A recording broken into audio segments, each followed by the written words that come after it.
Should I read it straight away? No, just gavel to take the seats. Harder. Order.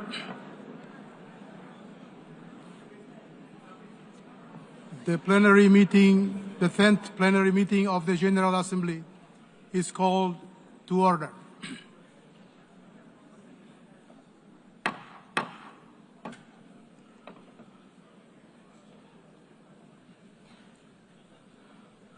The Assembly will continue its consideration of Agenda Item 8 entitled General Debate. The Assembly will hear an address by His Excellency Benjamin Netanyahu, Prime Minister of the State of Israel. I request protocol to escort His Excellency and invite him to address the Assembly.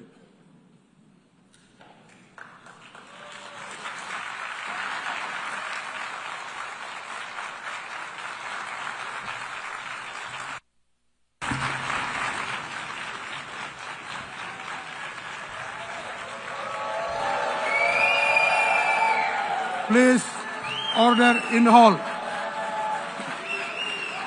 Please, order in the hall.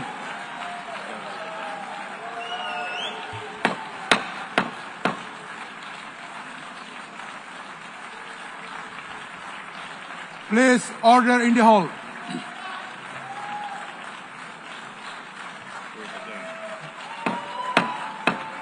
Please, order in the hall.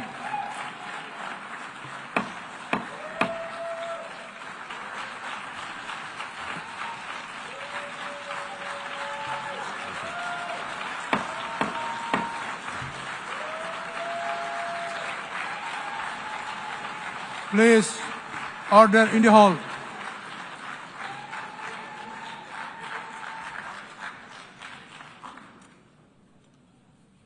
Mr. President, the families of our dear hostages languishing in the dungeons of Gaza, ladies and gentlemen, last year I stood at this podium and I showed this map. It shows the curse of Iran's terror axis. This axis threatened the peace of the entire world. It threatened the stability of our region and the very existence of my country, Israel. Iran was rapidly developing a massive nuclear weapons program and a massive ballistic missile program. These were meant not only to destroy Israel, they were meant also to threaten the United States and blackmail nations everywhere. From Gaza, Yahya Sinwar dispatched waves of Hamas terrorists. They stormed into Israel on October 7th and committed acts of unspeakable savagery.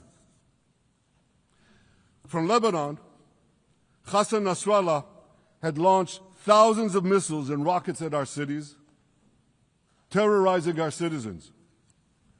In Syria, the murderous dictator Assad hosted Iran's forces, tightening a noose of death around our throats.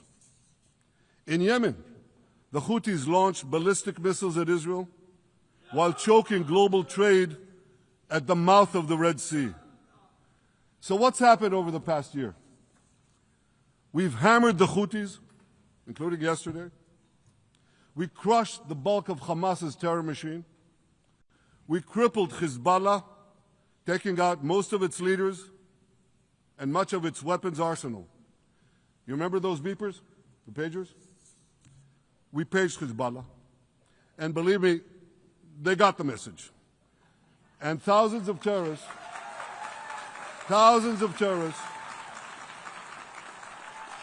dropped to the ground. We destroyed Assad's armaments in Syria. We deterred Iran's Shiite militias in Iraq. And most importantly, and above anything else that I could say to you or that we did in this past year, in this past decade, we devastated Iran's atomic weapons and ballistic missiles programs.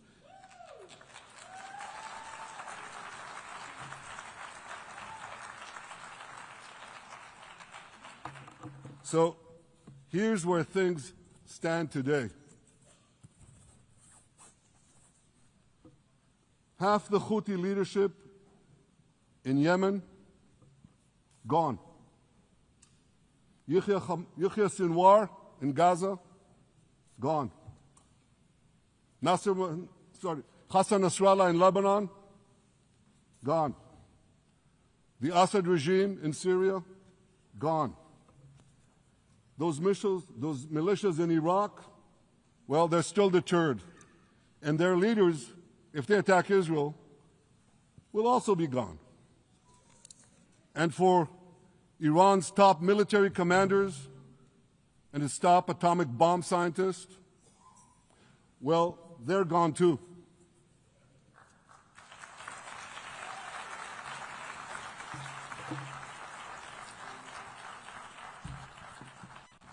Israel's 12-day war with Iran, which I renamed Operation Rising Lion, that's from the Bible.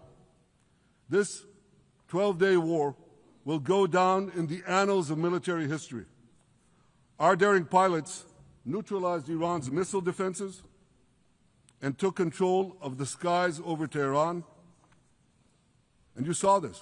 Israeli fighter pilots and American B-2 pilots bombed Iran's nuclear enrichment sites. I want to thank President Trump for his bold and decisive action.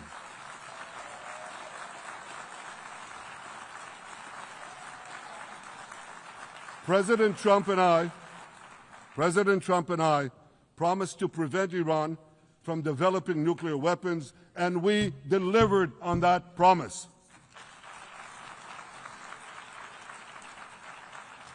We removed an existential threat to Israel, and a mortal threat to the civilized world.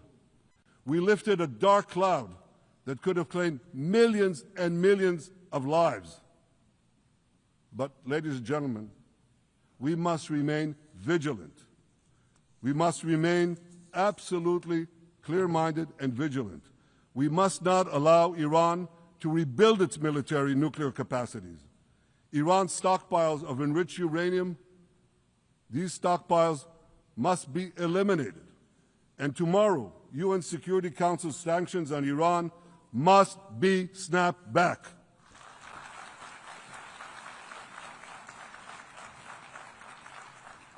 Thanks to the resolve of our people, the courage of our soldiers, and the bold decisions we took, Israel rebounded from its darkest day to deliver one of the most stunning military comebacks in history.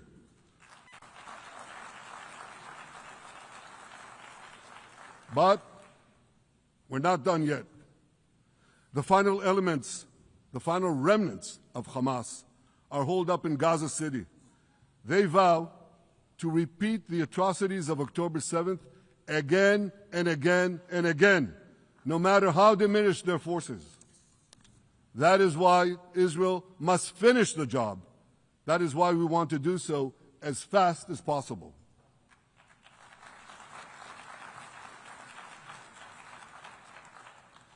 Ladies and gentlemen, much of the world no longer remembers October 7th. But we remember. Israel remembers October 7th. On that day, well, I'll tell you, you can remember October 7th too. You see this large pin here? It's a QR code. What I ask you to do is hold up your phones, zoom in, and you too will see why we fight and why we must win. It's all in here. On October 7th, Hamas carried out the worst attack on Jews since the Holocaust. They slaughtered 1,200 innocent people, including over 40 Americans and foreign nationals from dozens of countries represented here. They beheaded men. They raped women. They burnt babies alive. They burnt babies alive in front of their parents. What monsters.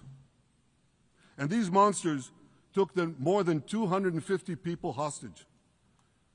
And those included Holocaust survivors, grandmothers and their grandchildren. Who takes hostage grandmothers and grandchildren? Hamas does. So far, we've brought home 207 of these hostages, but 48 still remain in the dungeons of Gaza. 20 of them are alive, starved, tortured, deprived of any daylight, deprived of humanity. These are the names of the 20 living hostages. Matan Angrest, Gali and Zerv Berman, brothers, Elkanah Buchbot, Rom Braslavsky, Nimrod Cohen, Ariel and David Cunyo, another pair of brothers, Guy Gilboa Dalal, Eviatar David. You saw the picture of Eviatar David, emaciated, forced to dig his own grave. Maxim Herkin, Eitan Horn, Segev Kalfon, Bar Kupperstein, Omri Meran, Eitan Moore, Yosef Chaim Ochana, Alon Ohel, Avinatam Or, and Matan Tsengarker. Now, ladies and gentlemen, I want to do something I've never done before. I want to speak from this forum directly to those hostages through loudspeakers. I've surrounded Gaza with massive loudspeakers connected to this microphone in the hope that our dear hostages will hear my message. And I'll say it first in Hebrew and then in English. אחינו הגיבורים, מדבר ראש הממשלה בנימין נתניהו. אני פונה עליכם מעל בימת האו"ם. לא שכחנו אתכם, אפילו לא לשנייה. העם כולו איתכם, ואנחנו לא נשקוט ולא נרפה עד שנחזיר את כולכם הביתה, החיים והחללים כאחד.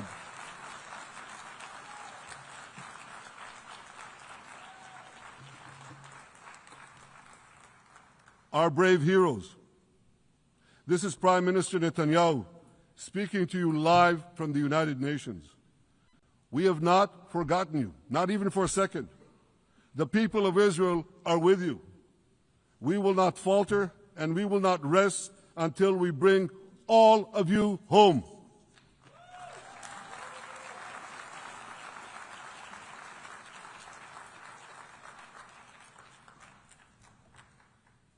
Ladies and gentlemen, thanks to special efforts by Israeli intelligence, my words are now also being carried. They're streamed live to the cell phones of Gazans.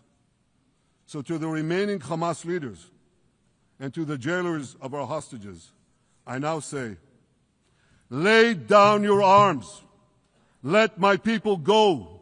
Free the hostages, all of them, the whole 48. Free the hostages now.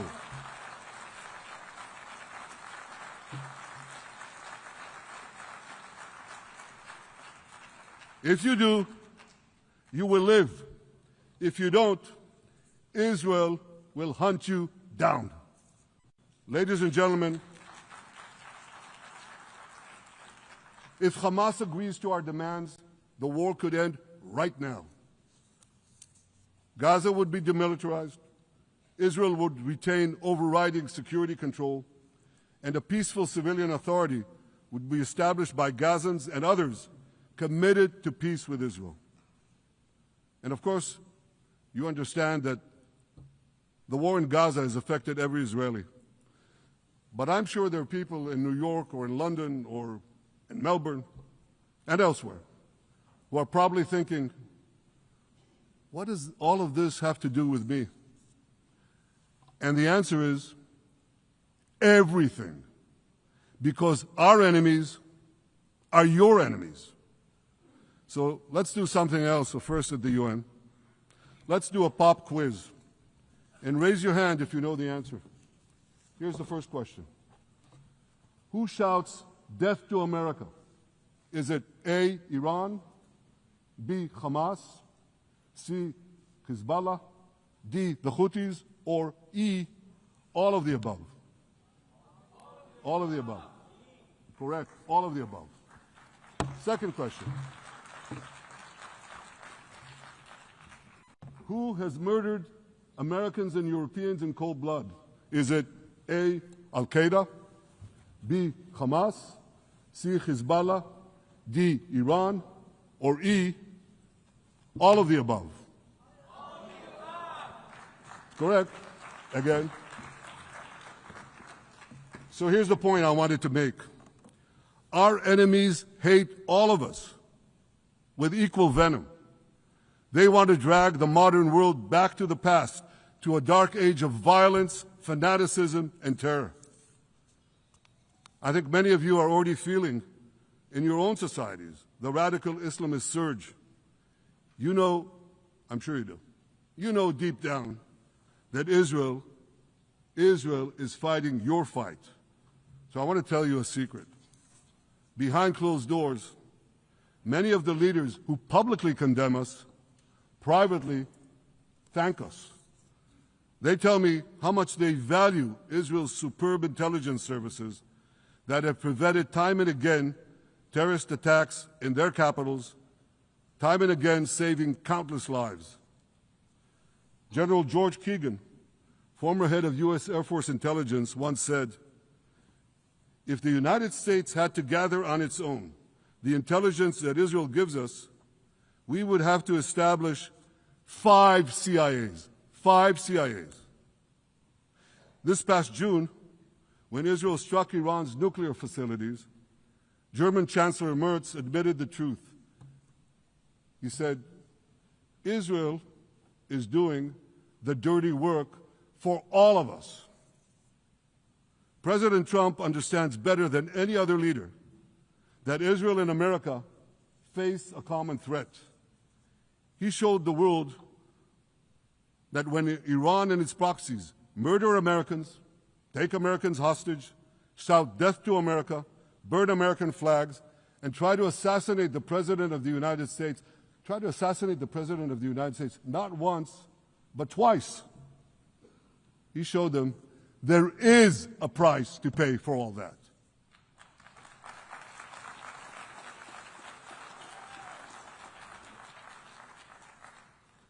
But regrettably, many leaders who are represented in this hall, they send a very different message. Sure, in the days immediately following October 7th, many of them supported Israel.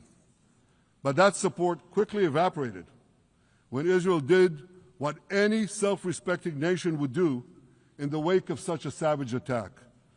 We fought back. Now just imagine, just sit back for a second and imagine an attack against America proportioned to the attack against Israel on October 7th. Imagine a regime, a terror regime, dispatching thousands of terrorists to invade the United States. They massacre 40,000 Americans. They take 10,000 Americans hostage. What do you think America would do? You think America would leave that regime standing?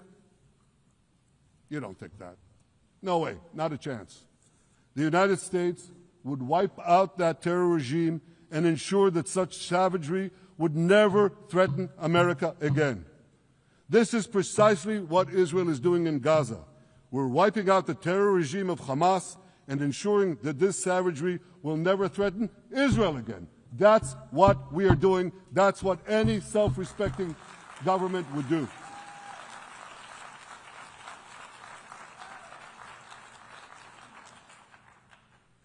Yet, and it's a yet that I'm sorry to say here. Yet over time, many world leaders buckled. They buckled under the pressure of a biased media, radical Islamist constituencies, and anti-Semitic mobs. There's a familiar saying, when the going gets tough, the tough get going. Well, for many countries here, when the going got tough, you caved. And here's the shameful result of that collapse. For much of the past 2 years, Israel has had to fight a seven-front war against barbarism, with many of your nations opposing us. Astoundingly, as we fight the terrorists who murdered many of your citizens, you are fighting us. You condemn us, you embargo us, and you wage political and legal warfare, it's called lawfare, against us. I say to the representatives of those nations, this is not an indictment of Israel. It's an indictment of you.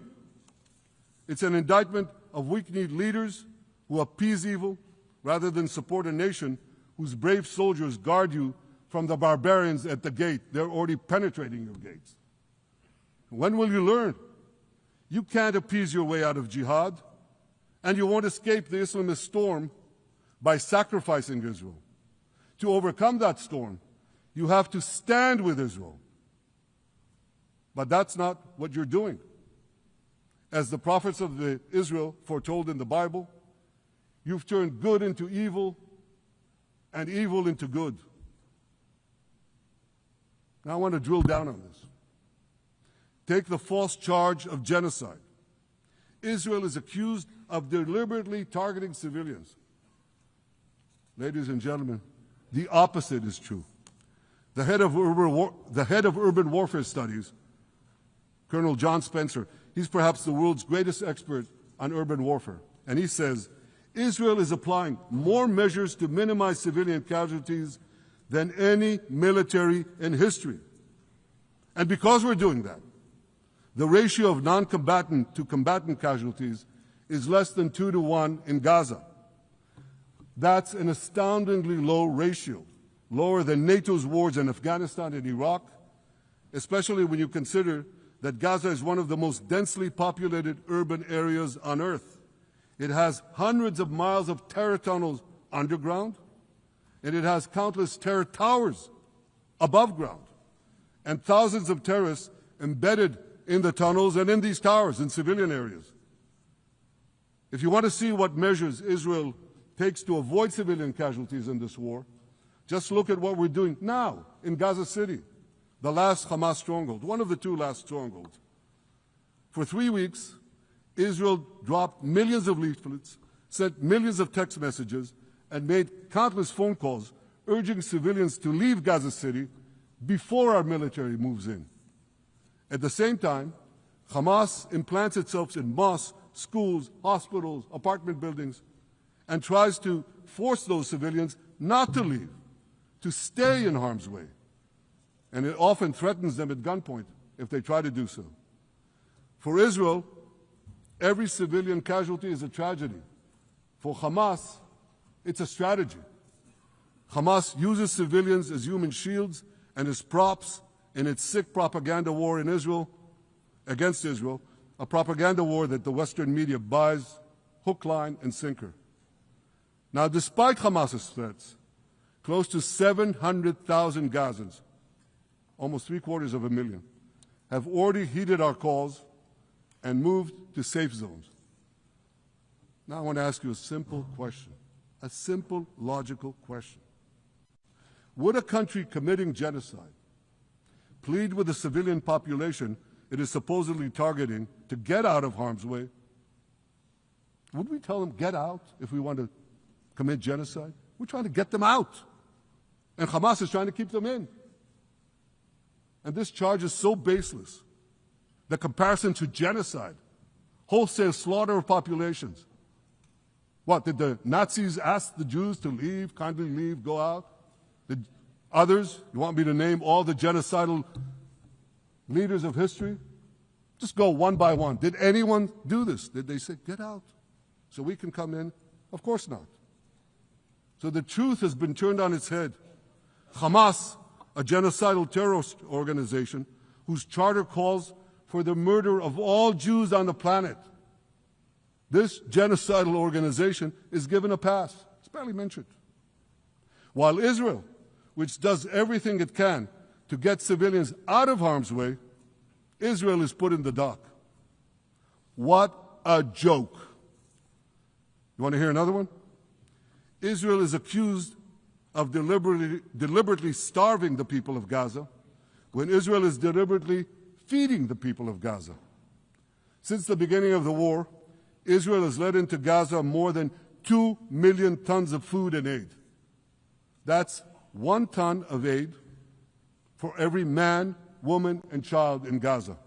Nearly 3,000 calories per person per day. Some starvation policy. If there are Gazans who don't have enough food, it's because Hamas is stealing it. Hamas steals it, hoards it, and sells it at exorbitant prices to fight its war machine. Last month, even the UN, not exactly a supporter of Israel. You're supposed to laugh, by the way. Last month, even the UN admitted that Hamas and other armed groups looted 85% of the trucks. That's why you have deprivation. Those who peddled the blood libels of genocide and starvation against Israel are no better than those who peddled blood libels against the Jews in the Middle Ages when they falsely accused us of poisoning wells, spreading plague, and using the blood of children to bake Passover matzahs. Anti-Semitism dies hard. In fact, it doesn't die at all. It just keeps coming back with its libelous lies, refurbished, regurgitated over and over again. And I want to tell you something else. These anti-Semitic lies, they have consequences. In recent months, Jews have been assaulted in Canada, Australia, Britain, France, the Netherlands, and elsewhere. Here in America, an elderly Holocaust survivor was burned to death in Colorado. And a beautiful young couple from the Israeli embassy in Washington was brutally gunned down right in front of the Holocaust Museum there. Thankfully, President Trump's administration is forcefully fighting the scourge of anti-Semitism, and every government here should follow its lead. But instead, many do the opposite. They actually reward the worst anti-Semites on earth. This week, the leaders of France, Britain, Australia, Canada, and other countries unconditionally recognized a Palestinian state. They did so after the horrors committed by Hamas on October 7th. Horrors praised on that day by nearly 90% of the Palestinian population. So let me say that again. Nearly 90% of Palestinians supported the attack on October 7th. It's not supported only, they celebrated it. They danced on the rooftops. They threw candies. That's both in Gaza and in Judea, Samaria, the West Bank, as you call it. And it's just the way they celebrated another horror, 9/11. They danced on the rooftops. They cheered. They threw candy. You know what message the leaders who recognize the Palestinian state this week sent to the Palestinians? It's a very clear message. Murdering Jews pays off. Well, I have a message for these leaders. When the most savage terrorists on earth are effusively praising your decision, you didn't do something right. You did something wrong, horribly wrong.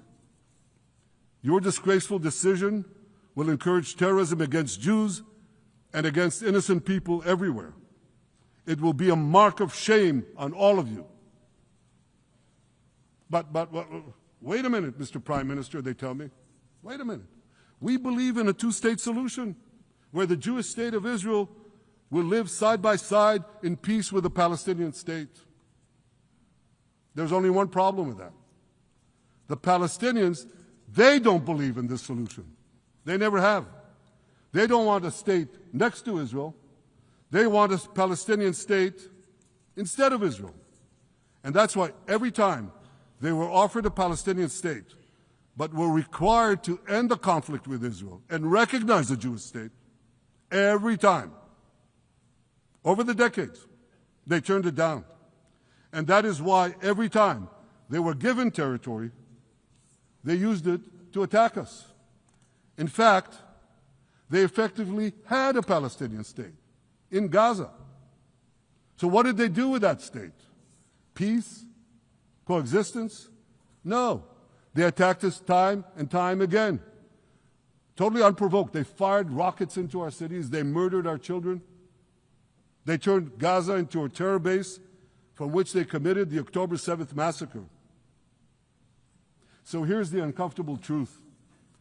The persistent Palestinian rejection of a Jewish state in any boundary is what has driven this conflict for over a century. It is still driving it. It's not the absence of a Palestinian state. It's the presence and existence of a Jewish state. And I find it amazing that the foreign chancellor who's the terrorist slay, the more the Palestinian Authority pays. The Palestinian Authority names its government buildings, its public squares, its schools, after the mass murderers of Jews, which they glorify as martyrs. They pay and glorify not just the killer of Jews, but also killers of Christians. Christians like Taylor Force, an American veteran who was brutally murdered in Israel by Palestinian terrorists. But, that I hear from the Western leaders. They tell me, the PA promised us it will reform. And I know this time, Prime Minister, it will be different. Yeah, right. We've heard these promises for decades. They always promise. They never deliver. Because you see, the Palestinian Authority is corrupt to the core. They haven't held elections in 20 years. They use the same textbooks as Hamas, exactly the same textbooks. They teach their children to hate Jews and destroy the Jewish state. And Christians don't fare much better. When Bethlehem, the birthplace of Jesus, was under Israeli control, 80% of its residents were Christians. But since the PA took control, that number has dwindled to under 20%. These are the people you want to give a state to? What you're doing is giving the ultimate reward to intolerant fanatics who perpetrated and supported the October 7th massacre. Giving the Palestinians a state 1 mile from Jerusalem after October 7th is like giving Al-Qaeda a state 1 mile from New York City after September 11th. This is sheer madness. It's insane, and we won't do it.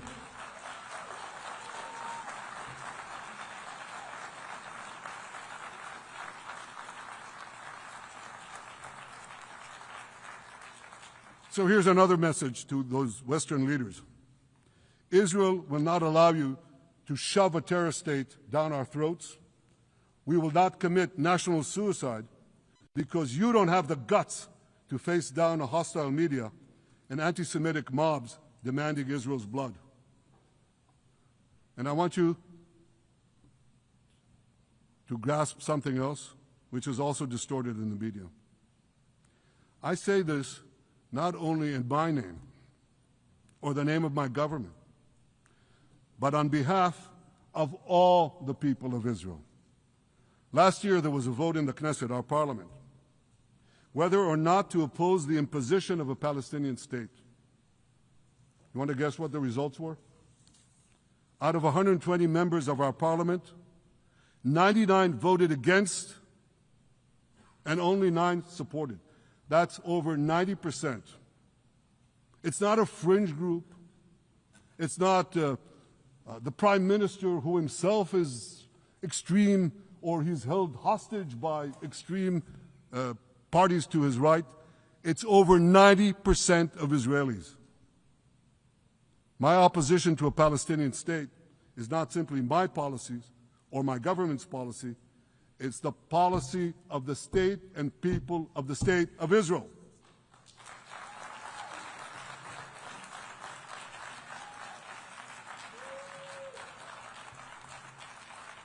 Western leaders may have buckled under the pressure. And I guarantee you one thing, Israel won't. Israel's victories over the Iranian... Thank you, I know you won't too, that's good. Israel's victories over the Iranian terror axis have opened up possibilities for peace that were unthinkable 2 years ago. Take Syria. For decades, the very idea of peace between Israel and Syria seemed unimaginable. Well, no more. Today, we have begun serious negotiations with the new Syrian government. I believe an agreement can be reached that respects Syria's sovereignty and protects both Israeli security and the security of the minorities in the region, including the Druze minority. From the founding of Israel, Jews and Druze have been brothers in arms. We have fought together, we've bled together, we built our lives together. When I was a young commander in Israel's Special Forces, my own life was saved by the invaluable advice given to me by a great friend, Salim Shufi, a heroic Druze IDF veteran. And that's why I couldn't sit idly by, nor could Israel sit idly by, while the Druze were being slaughtered by jihadists. And I instructed our forces to stop the massacre, which they promptly did. Peace between Israel and Lebanon is possible as well. I call on the Lebanese government to also begin direct negotiations with Israel. I commend it for its declared aim to disarm Hezbollah. But we need more than words. If Lebanon takes genuine and sustained action to disarm Hezbollah, I'm sure we can achieve a sustainable peace. Of course, until that happens, we will take whatever action we need to defend ourselves and to maintain the conditions of the ceasefire which was established in Lebanon. Our goal is not merely to monitor Hezbollah's actions, but to prevent them from violating the ceasefire and attacking us at any time. But I'm sure that if the Lebanese government persists in its goal of disarming Hezbollah, peace will come very speedily and very readily. Victory over Hezbollah has made peace possible with our two Arab neighbors in the north. Victory over Hamas will make peace possible with nations throughout the Arab and Muslim world. Our victory would lead to a dramatic extension and expansion of the historic Abraham Accords, which President Trump brokered between Arab leaders and myself 5 years ago. And I took note, as I'm sure you did too, of the encouraging words spoken here by the President of Indonesia. This is the country with the largest Muslim population of all nations. And it's also a sign of what could come.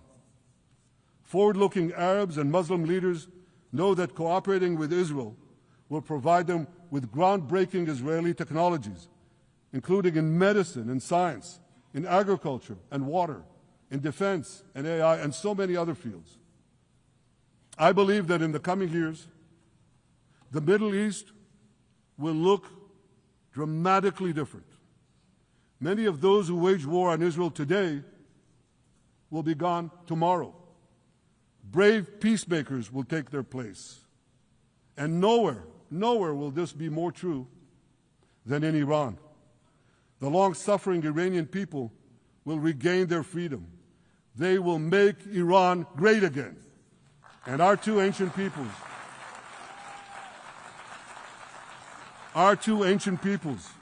the people of Israel and the people of Iran, will restore a friendship that will benefit the entire world. Ladies and gentlemen, the horrors that happened on one dark day, October 7th, those horrors happened countless times during the centuries of my people's exiles among the nations. Jewish blood was cheap. Jews were killed with impunity. We had to beg others to defend us. The rise of Israel did not mean that the attempts to destroy us would end. It meant that we could fight back against those attempts. And that is exactly what Israel has done since October 7th.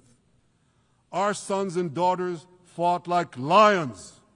Our brave soldiers donned their uniforms and rushed into battle.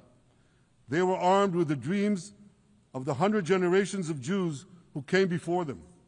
The dream of living as a free people in the land of Israel, our beloved homeland for more than 3,000 years. The dreams of living in our own independent state. The dream of having an army to defend ourselves. And the dream of being a light unto the nations, a beacon of progress, ingenuity, innovation for the benefit of all humanity. On October 7th, the enemies of Israel tried to extinguish that light. 2 years later, the resolve of Israel and the strength of Israel burned brighter than ever. With God's help, that strength and that resolve would lead us to a speedy victory and to a brilliant future of prosperity and peace. Thank you very much.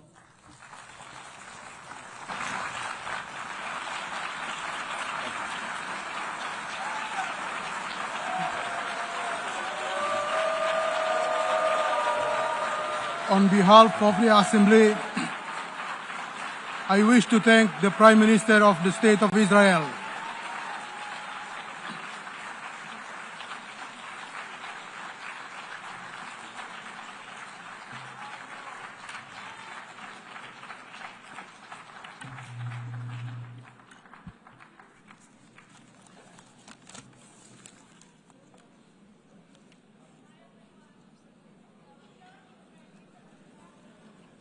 And also,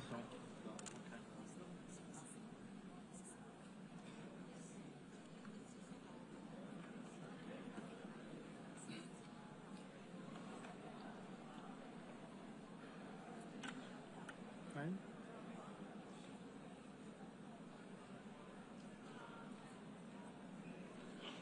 The Assembly will now hear an address by His Excellency Muhammad Shehbaz Sharif, Prime Minister of the Islamic Republic of Pakistan.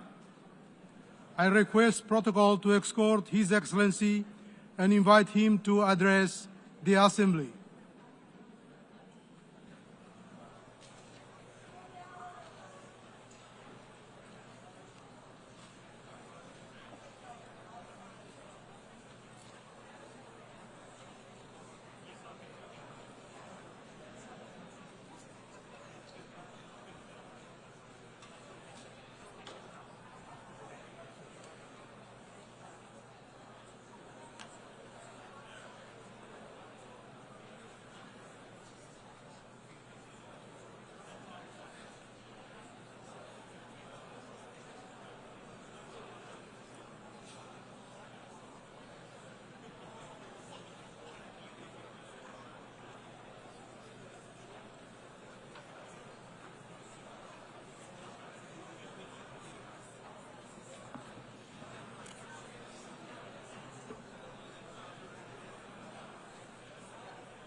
बिस्मिल्लाहिर्रहमानिर्रहीम लैसल बिर्रा अन तवल्लु वजूहकुम क़िबलल मशरिक़ी वल मग़रिबी वलाकिन्नल बिर्रा मन आमना बिल्लाहि वल यौमिल आखिर वल मलाइकति वल किताबि one नबिय्यीन व आतल माला अला हुब्बिही ज़विल क़ुर्बा वल यतामा वल मसाकीन वब्न सबील वस्साइलीन फिर रकाब व अकामस सलाता व आतस ज़काता वल मुफ़ून बि आहदिम इज़ा आहदू वस्साबिरीन फिल बअसाई वद्दर्राई व हीनल बास उलाइकल लज़ीना सदकू व उलाइकल मुनफ़िकून. Madam President, Excellencies, ladies and gentlemen, Assalamu alaikum and a very good morning. I wish to congratulate Her Excellency Annalena Baerbock on assuming the presidency of the 80th session of the United Nations General Assembly. I also commend Secretary General Antonio Guterres for his bold leadership of the United Nations in testing times. Ladies and gentlemen, our world is more complex today than ever before. Conflicts are intensifying, international law is being brazenly violated, humanitarian crises are multiplying, terrorism remains a potent threat, disinformation and fake news undermine trust, climate change threatens our very survival, and more so countries like Pakistan.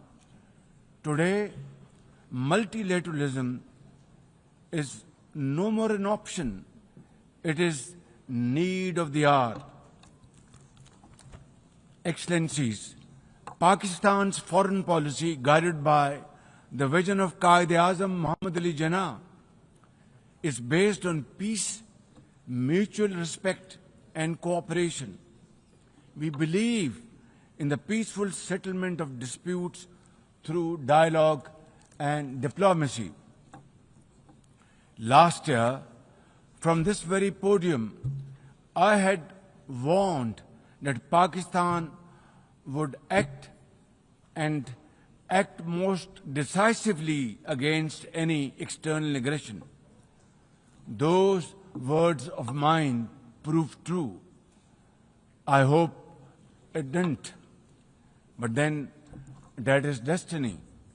When in May this year, my country confronted unprovoked aggression from our eastern front, the enemy came shrouded in arrogance. We sent them back in humiliation, delivering our bloody nose. Excellencies, India sought to extract political gains from a human tragedy by spurning my sincere offer of an independent international investigation into the Pahalgam incident. Instead, it attacked our cities and targeted our innocent civilians. When our territorial integrity and national security were violated, our response was in accordance with the right of self-defense under Article 51 of United Nations Charter. Our valiant armed forces, under the stellar leadership of Field Marshal Syed Asim Munir, mounted an operation of stunning professionalism, bravery and acumen, repulsing the enemy's attack under Air Chief Marshal Zahir Babar Sidhu. Our falcons took flight and etched their answer across the skies, resulting in 7 of the Indian jets turned to scrap and dust. A decisive response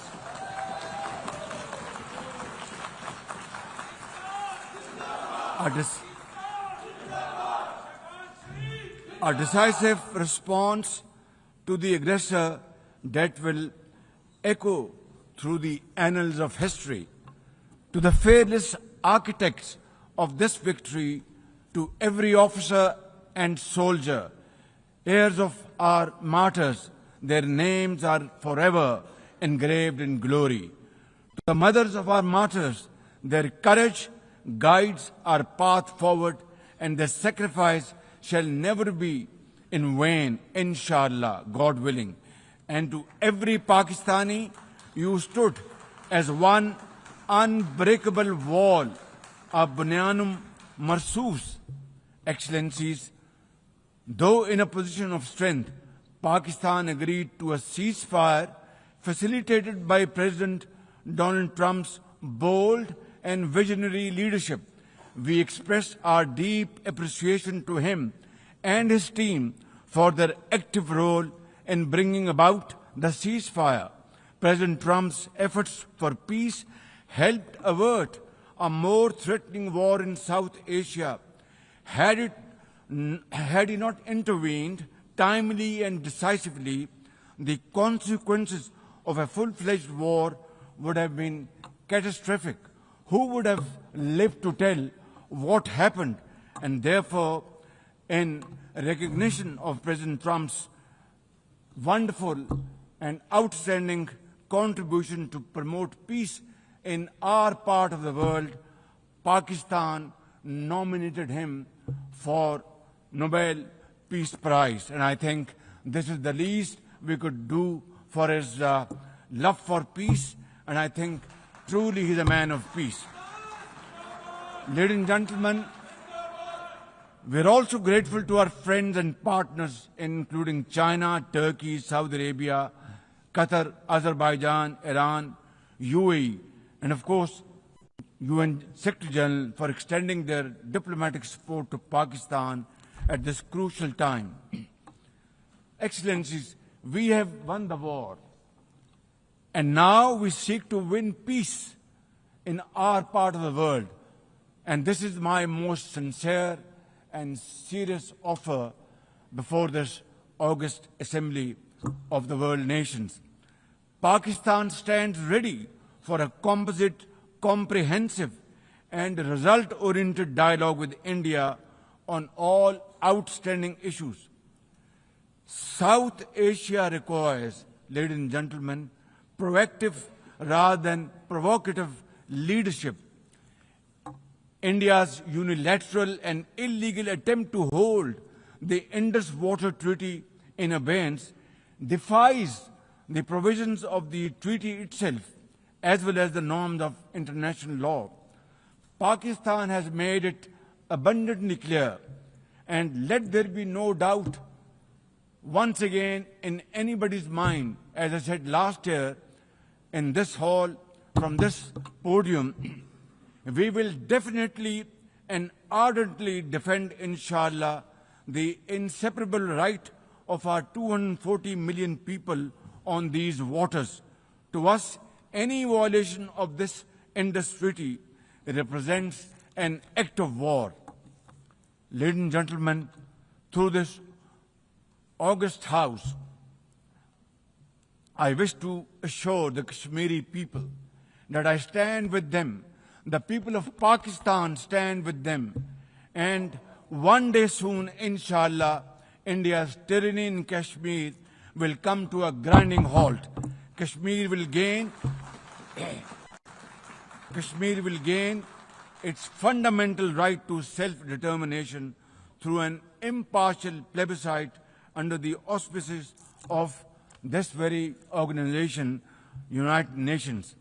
Excellencies, the plight of the Palestinian people is one of the most heart-wrenching tragedies of our times. This prolonged injustice is a stain on the global conscience and our collective moral failure.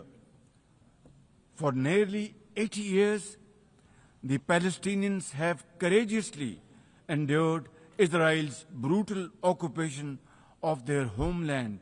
In the West Bank, each passing day brings new brutality, illegal settlers who terrorize and kill with impunity, and nobody can challenge them and question them. And in Gaza, Israel's genocidal onslaught has unleashed unspeakable terror upon women and children in a manner we have not witnessed in annals of history. In blind pursuit of its nefarious goals, the Israeli leadership has unleashed a shameful campaign against the innocent Palestinians, which history will always remember as one of its darkest chapters. But speak we must, Madam President, we must speak, and speak loud and clear. Our words are too little, too late for Hind Rajab, a child, nay, a little baby. We have all heard her trembling voice on that phone call, which little Hind made as she struggled to stay alive under Israeli onslaught and atrocities. Can you imagine that little girl, Hind Rajab, as if she was our daughter? Can you imagine not having the compassion to spare her life? My agony and the agony of the entire Muslim Ummah, indeed, I think, the agony of all the nations on the planet is that we failed Hind Rajab, and she will not forgive us in this world and the world hereafter. As they say, ladies and gentlemen, the smallest coffins are the heaviest to carry. I, for one, would know, for I too carried the tiny coffin of a 7-year-old Irtiza Abbas during the recent confrontation with India. He was only 6 years old. Therefore, we cannot and we must not fail these children of Gaza or any child anywhere in the world. We must find a path to a ceasefire now and just now. Pakistan firmly supports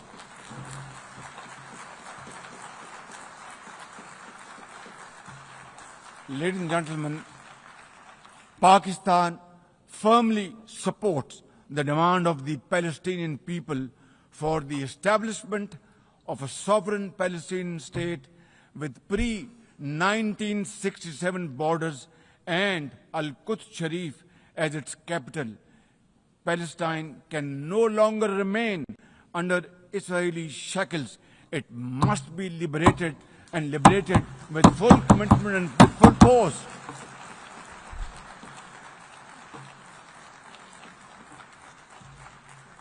Excellencies, as far as Pakistan is concerned, we were among the first to recognize Palestinian statehood in 1988. And now we welcome the recognition of the state of Palestine by a number of countries recently around the globe, and urge others to also follow suit, because time and tide wait for none. We are further grateful for President Trump's timely initiative to invite Arab Islamic states 3 days ago here in this building for a consultative session at the United Nations. And I was also part of that consultative process. And I think, and I hope and pray to God that it has rekindled hope for a ceasefire in the nearest future, for which the credit must again be attributed to President Trump for this peace initiative. Excellencies, Israel's recent attack on Doha and its continued violations of the sovereignty and territorial integrity of numerous countries is reflective of its rogue behavior. Pakistan stands unwaveringly with our brothers and sisters in Qatar, we also support all efforts for a peaceful resolution of the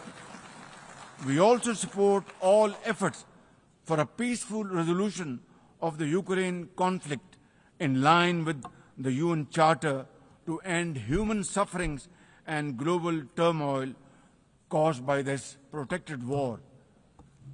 Madam President, Pakistan condemns terrorism in all its forms and manifestation. For over 2 decades, Pakistan has been at the front line of global counter-terrorism efforts, having suffered over 90,000 people.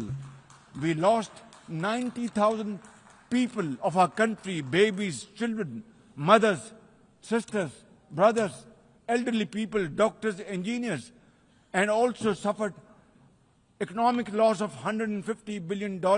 Please tell me, put your hand on your heart, that what can be a bigger manifestation of our commitment to fight terrorism and erase it not only from the face of Pakistan, but from the face of this global world. And I believe a man killed in New York is a man killed in Lahore. A man killed in Islamabad is a man killed in London. It's a global village. So I think unless and until terrorism is defeated hands down, this world will not be a peaceful place to live. And for that, Pakistan's sacrifices are probably the biggest around the globe. It must be respected and appreciated, because we are a bulwark. Had these terrorists not been encountered by us, they would have been roaming on the streets of New York and London and God knows Far East. So I think this is our humble contribution, not only for the people of Pakistan, but the people all over the world. Today we face externally sponsored terrorism, particularly from foreign-funded groups such as the TTP, Fitna al-Khawarij, Fitna al-Hindustan, BLA, and its Majid Brigade. Operating from Afghan soil, these groups are responsible for some of the most heinous attacks inside Pakistan, including the dastardly Jafar Express train incident earlier this year, the train was hijacked and 400 people were kept for days and weeks. And mercifully, by Allah Almighty's grace, our armed forces and law enforcing agencies were able to recover them. Now, as an immediate neighbor and a brotherly country of Afghanistan, Pakistan has a direct stake in a peaceful Afghanistan. We believe that the key to development and prosperity lies in regional stability and connectivity. Pakistan continues to engage with all partners to extend humanitarian assistance, promote economic recovery, and encourage inclusive political framework in Afghanistan. The interim Afghan government must, however, uphold human rights, including women's rights. Above all, we expect that Afghan interim government to take effective action against terrorist groups and to ensure that Afghan soil is not used for terrorism against any country. Ladies and gentlemen, there must be no space for hate speech, discrimination or violence against any person or against any religion. Hate-driven ideologies such as India's Hindutva-driven extremism pose a danger to the entire world.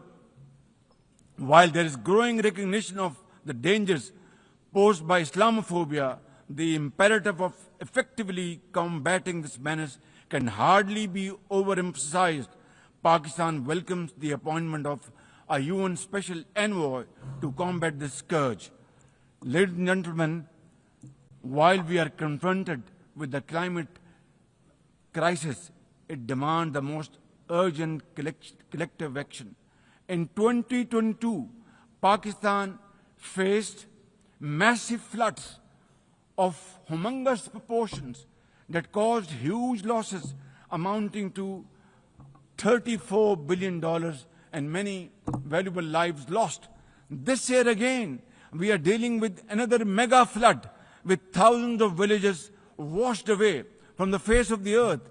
millions of people displaced, more than 1,000 killed, and billions of dollars of crop, livestock, and property washed away, lost to flood waters.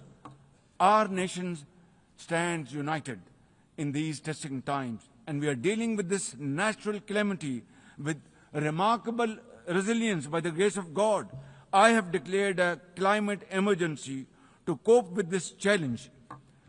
The catastrophic floods of 2022 and 2025 this year are glaring examples of loss and damage caused due to climate change.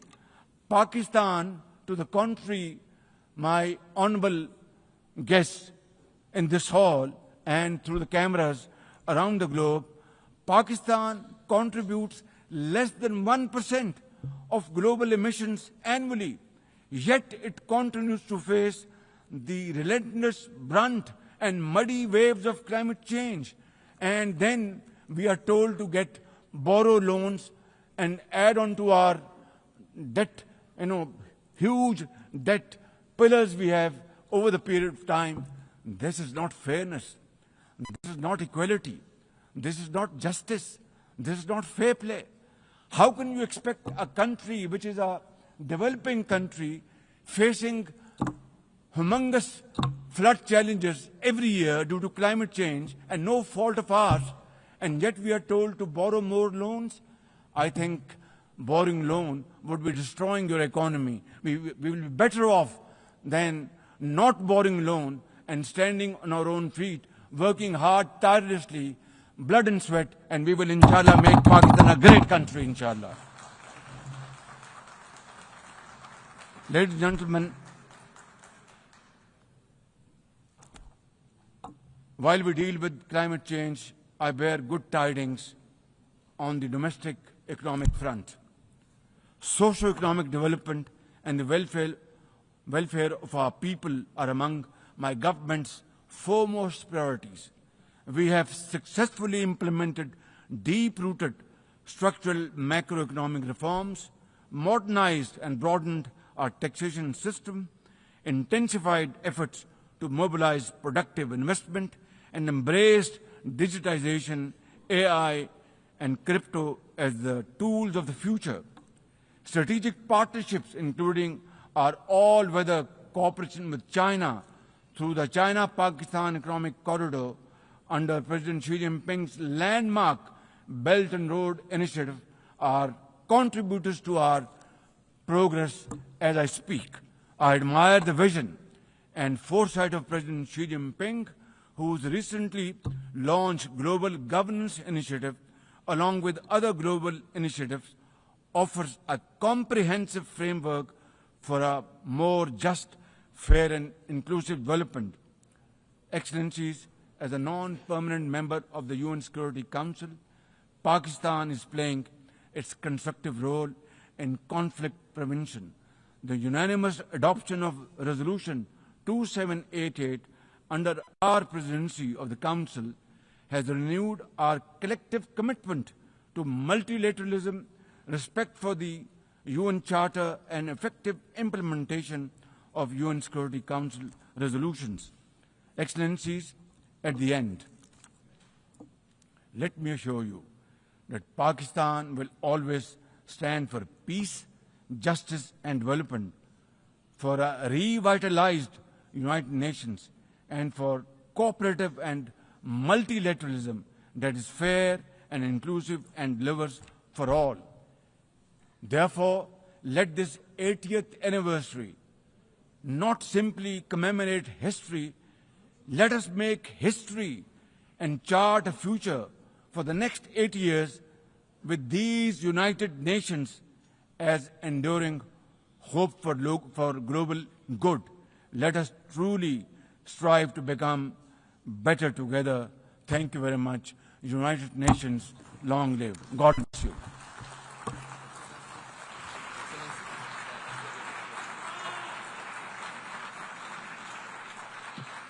On behalf of the Assembly, I wish to thank the Prime Minister of the Islamic Republic of Pakistan.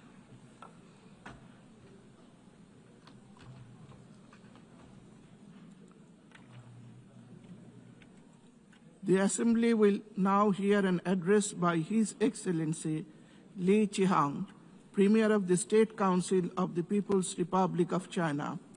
I request protocol to escort His Excellency and invite him to address the Assembly.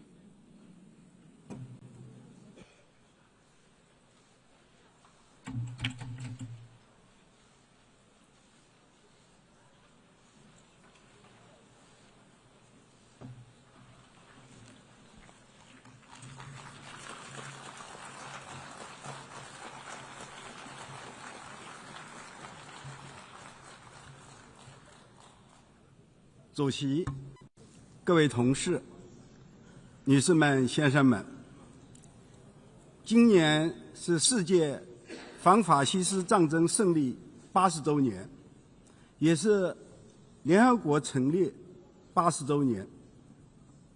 80年前，全世界无数仁人志士前仆后继，经过艰苦卓绝的战斗，打败法西斯，抱着永不再战的理想，建立了联合国，开启了构建战后国际秩序、追求和平发展的不凡历程。80年风雨兼程，联合国已成为当今世界最具普遍性、代表性和权威性的政府间国际组织。正是因为建立了以联合国为核心的国际体系和以国际法为基础的国际秩序，我们人类社会才实现总体和平，迎来前所未有的大发展、大繁荣。80年沧海桑田，历史的车轮跨越了世纪，人类社会历经电气化时代、计算机时代，现在已经迈入了数字化、智能化的时代。尽管人类生存发展的环境发生了显著变化，但让世界更美好的追求始终没有改变。回首既往，我们可以从中得出一些宝贵的启示。第一，和平与发展是各国人民最热切的共同期盼。经历过2次世界大战，我们绝不能淡忘鲜血和生命换来的惨痛教训。过去80年，世界总体和平孕育了全球经济的巨大增长。现在，国际社会对推动和平与发展的愿望更加强烈，进一步壮大和平与发展的力量是我们这一代人义不容辞的责任。第二，团结合作是人类进步最强大的力量源泉。在世界反法西斯战争的峥嵘岁月里，不同社会制度、不同历史文化的国家超越差异，并肩作战，最终赢得胜利。随后的80年，各国又继续通过沟通协作，经受住了冷战对峙、金融危机、大流行病等重重考验。这些都证明了一个朴素而深刻的真理，那就是团结则共进，分裂则俱损。无论前进道路上有多少困难挑战，只要各国团结一心，精诚合作，就能汇聚起磅礴力量，战胜一切逆流险阻。第三，公平正义是国际社会最重要的价值追求。历史的进程时刻提醒着人们，当强权凌驾于真理之上，世界就会陷入动乱和衰退。人类社会若是倒退回到弱肉强食的丛林法则时代，就必将面临更多的血腥，更多的残暴。在这个事件上，我们既要讲利益，更要讲道义，尤其是大国更应如此。唯有坚持大小国家一律平等，践行真正的多边主义，才能让各方权益得到更好的保障。当前世界进入新的动荡变革期，单边主义、冷战思维卷土重来。历经80年的国际规则秩序受到严重冲击，曾经行之有效的国际体系屡遭破坏，引发的种种乱象令人痛心，令人忧虑。人类再一次来到了何去何从的十字路口。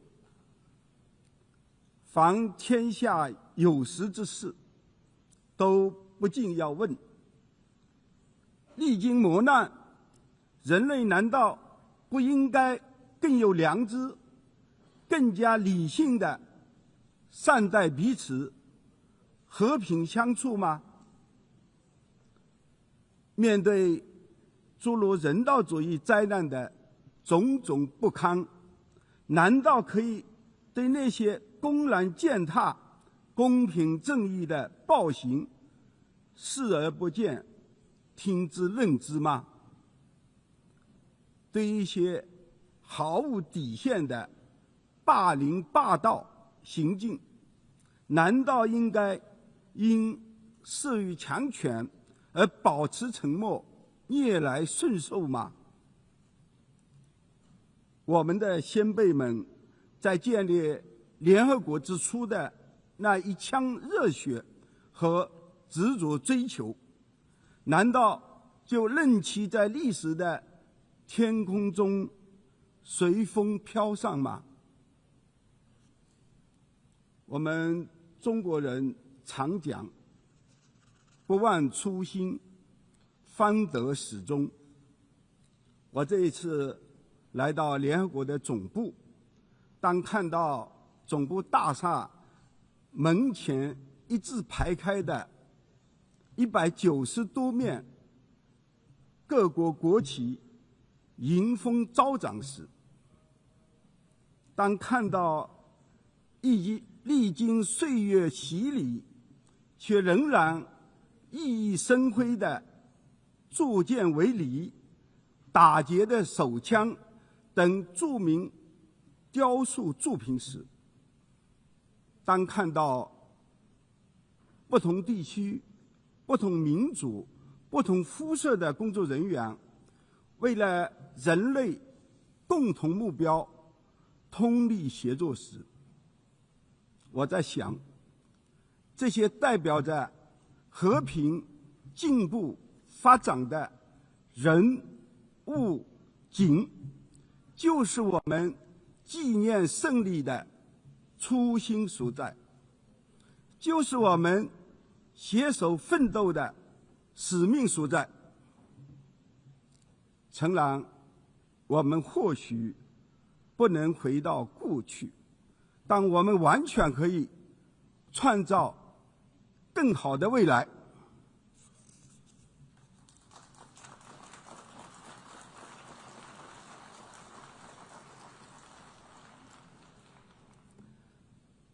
中国作为联合国创始会员国，始终积极参与全球事务，努力推动提升人类福祉。这些年，习近平主席先后提出构建人类命运共同体理念和全球发展倡议、全球安全倡议、全球文明倡议、全球治理倡议，为应对世界变局、破解紧迫难题，贡献了中国智慧和中国方案。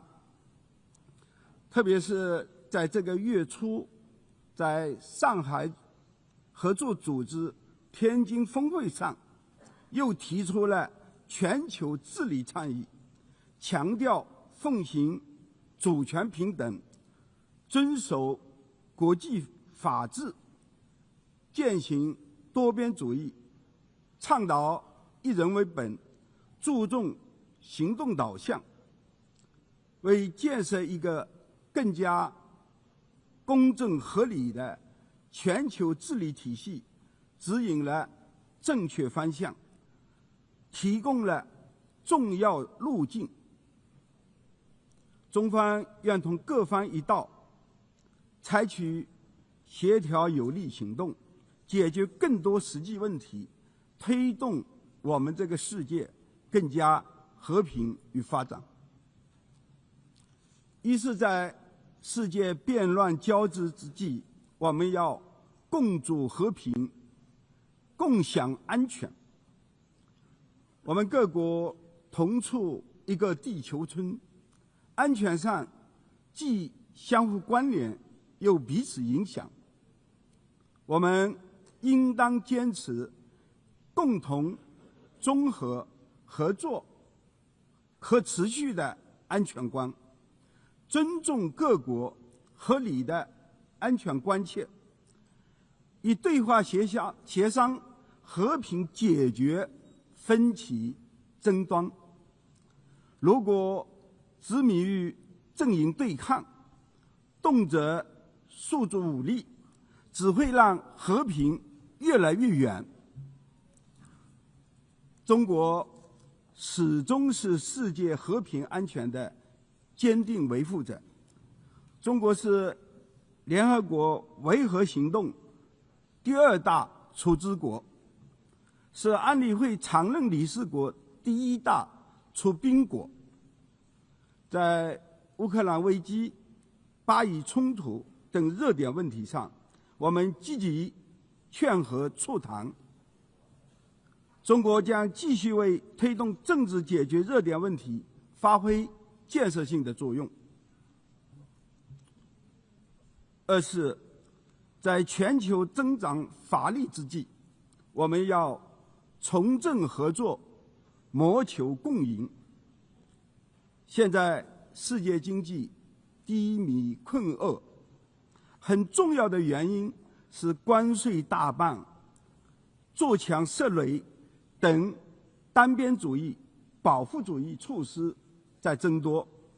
我们应当更加紧密协作，努力寻找和扩大利益交汇点，推动普惠包容的经济全球化，在相向而行中更好相互成就。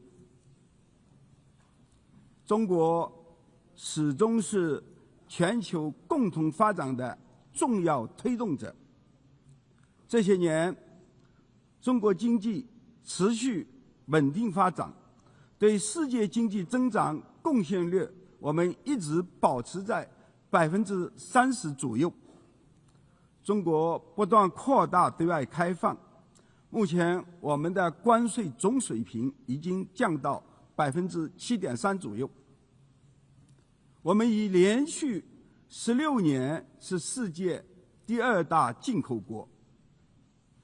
中国还推动高质量共建“一带一路”，合作遍及150多个国家。当前，中国正扎实推进高质量发展，着力扩大国内需求，我们有信心、有能力保持经济持续向好，继续为世界经济增长提供重要支撑。三是在多元文明激荡之际，我们要倡导对话，美美与共。世界上各个文明都有其独特的价值和底蕴，都应当被承认和尊重。抱持所谓文明优越论，以意识形态画圈子，只会造成更多的对立，更多的对抗。本着包容态度，更多相互交流、相互学习，就能凝聚更多共识与合力。中国始终是文明交流互鉴的积极践行者。未来5年，中国将面向发展中国家实施50个文化文明领域的发展合作项目，举办200期专题研修研讨项目，为推动文明对话、促进文明进步继续做出贡献。四是在新型挑战频出之际，我们要携手应对，共赴家园。气候变化是人类面临的重大挑战，我们要秉持共同但有区别的责任原则，推动巴黎协定有效落实，加强绿色经济国际协调。近年来，人工智能、网络通讯、生物制造等科技水平飞速提升，但同时也带来了不少潜在的风险。我们要坚持以人为本、科技向上、公平普惠等原则，加快完善相关治理规则，加强全球治理合作，使科技进步更好地造福人类。中国始终是应对全球性挑战的负责任参与者。中国坚持绿色低碳发展道路，我们构建了全球最大、发展最快的可再生能源体系和最大、最完整的新能源产业链，便已宣布覆盖全经济范围，包括所有温室气体的2035年国家自主贡献。中国提出全球人工智能治理倡议等，倡议成立世界人工智能合作组织。这一次，我们将向联合国赠送长河6号从月背采集的月壤样品。中方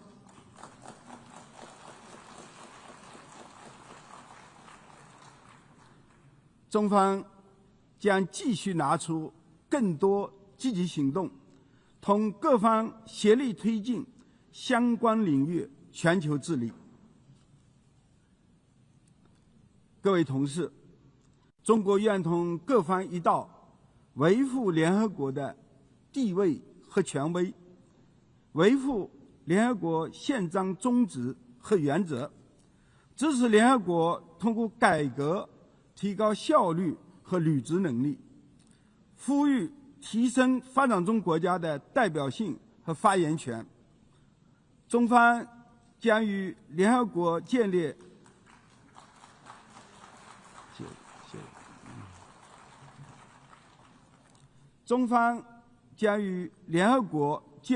中国联合国全球南南发展支持机制，并向其提供1000万美元预算支持。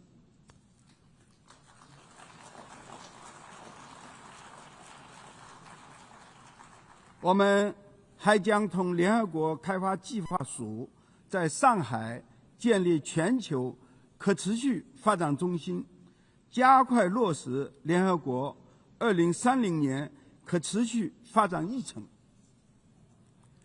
历史如潮，大道如砥，面向未来，中国继续尽己所能，为世界和平与发展贡献力量。中国愿同各国一道，坚守联合国理想，弘扬多边主义精神，积极落实4大全球倡议，朝着构建人类命运共同体的崇高目标不断迈进，努力把世界建设得更加和谐美丽。谢谢大家。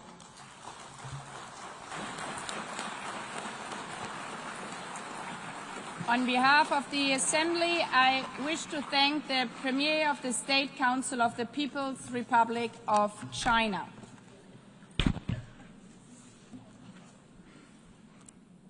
The Assembly will hear an address by His Excellency Ralph Gonsalves, Prime Minister and Minister for National Security, Legal Affairs and Information of St. Vincent and the Grenadines. I request protocol to escort His Excellency and invite him to address the Assembly.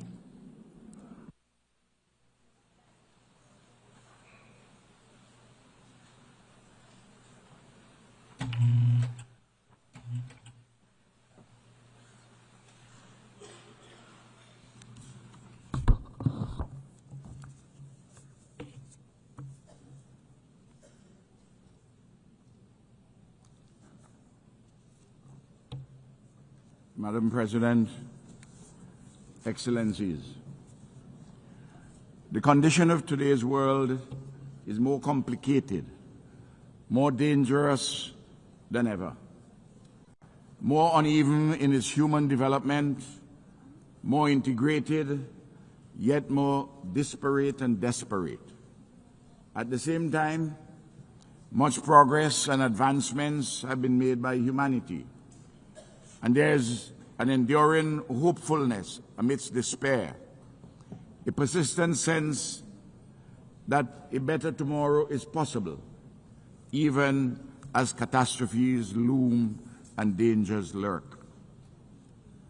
Your Excellencies, big power rivalries interlaced with personal vainglories and hubris are gravely unsettling the world, to the advantage of not one single nation state. Civilized discourse, tempered with patience and calm, has given way to a bellicosity of language shouted across continents and oceans, designed presumably to satisfy nativist longings in the breasts of those who think that, despite their good fortune, relatively, they have been grievously wronged by some dark and hidden forces. Can none of these persons pause and reflect upon the question posed and answered by all the world's great religions, but in particular through the words of the Hebrew prophet Micah? What does the Lord require of us? To do justly, to love mercy, and to walk humbly with our God. The intractable problems facing humanity cannot be solved by any one nation unilaterally.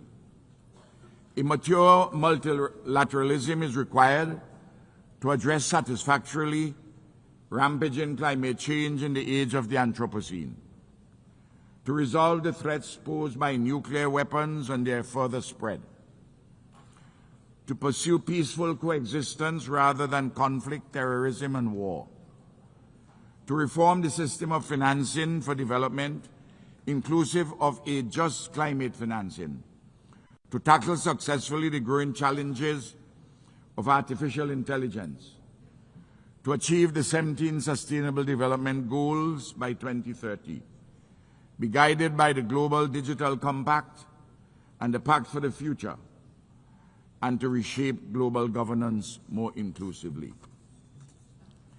It is thus of the highest importance for this august body, the United Nations, and the overwhelming majority of nation states within it, to continue our efforts to persuade the powerful to act equitably, honorably, and multilaterally, to tackle efficaciously the extant and looming challenges facing the global community. Oftentimes, it is frustrating and disheartening to those of us who are committed to this necessary and desirable path of mature multilateralism, because our Herculean efforts seemingly deliver correspondingly negligible results. Nevertheless, we cannot give up. We cannot afford to get weary. We have no choice but to persist in this ever more urgent multilateral solidarity and cooperation as we pursue the political and economic spaces to make this world a better place for all humanity. Your Excellencies, St. Vincent and the Grenadines, like all countries globally, have been shaped by our history and geography, our nature and neighbors, our extant circumstances, and our dreams for a better future. For example, we carry the benefits and the burdens of our geographic location, near to the greatest economic, military, scientific, and culturally dominant power the world has ever seen. St. Vincent and the Grenadines is where it is. It cannot be lifted up and taken to Vladivostok or the mouth of the Amur River. Yet, as a free and independent people, we have the right to pursue peacefully and securely our quest for shared prosperity without domination, interference, or intervention from any of our neighbors or from any power that comes from afar. Today, as I speak, my government and my people have another challenge from the nefarious activities of the agents of a rising or risen hegemon from another hemisphere, and from some greedy, unprincipled, non-state operators in Europe, acting in concert, seeking to pollute and interfere in our democracy, our free and fair elections, which are scheduled to be held later this year. Their conduct is unacceptable and hugely injurious to our people.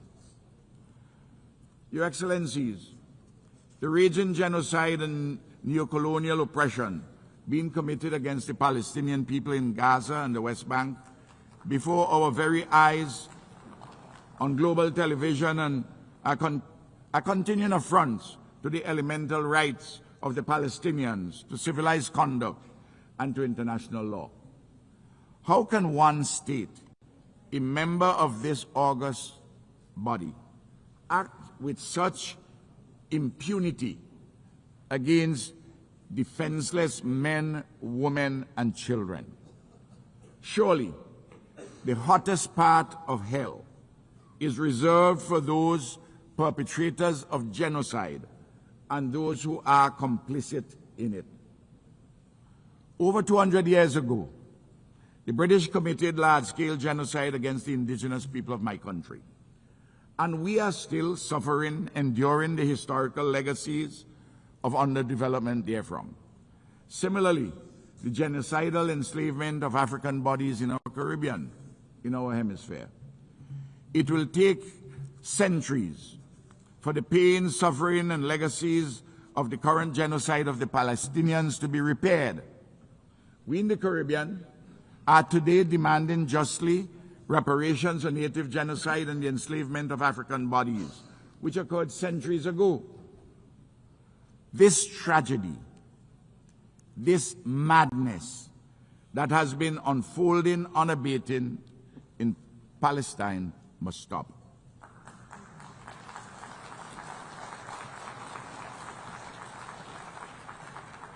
Israel's recent expansion of this war against the Palestinian nation in the state of Qatar is unacceptable. We stand in solidarity with Qatar.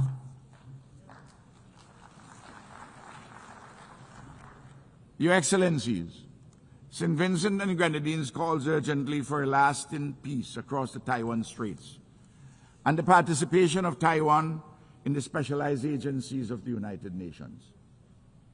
It is a continuing absurdity that this country of 23 million people, a functioning democracy with a settled yearning for self-determination, a legitimate institutional expression of the Chinese civilization, with first world living standards, a land of peace and ingenuity, cannot be properly accommodated in the global bodies concerned with health, climate change, civil aviation, policing, and so forth.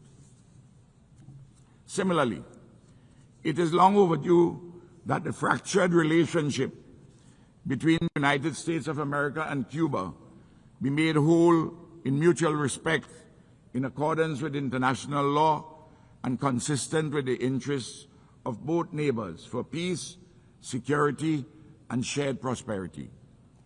St. Vincent and the Grenadines implores the great American nation, and it is a great nation, to listen and act upon the near unanimous advice of this General Assembly, which has repeatedly called for an end to the oppressive, unlawful embargo against Cuba.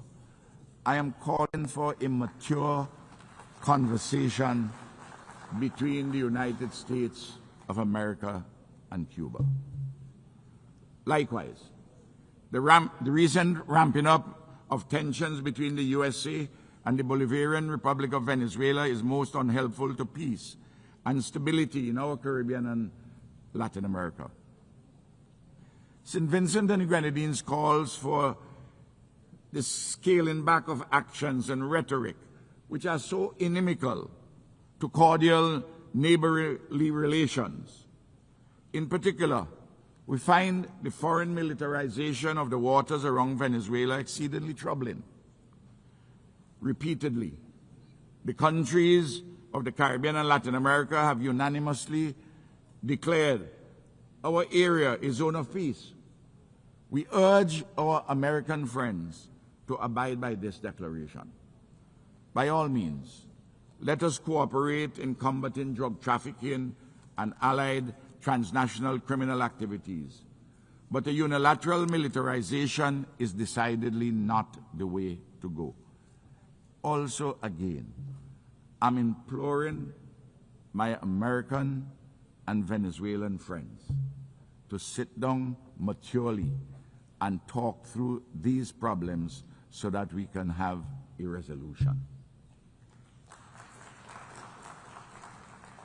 In Haiti, matters political, economic, and social continue to deteriorate.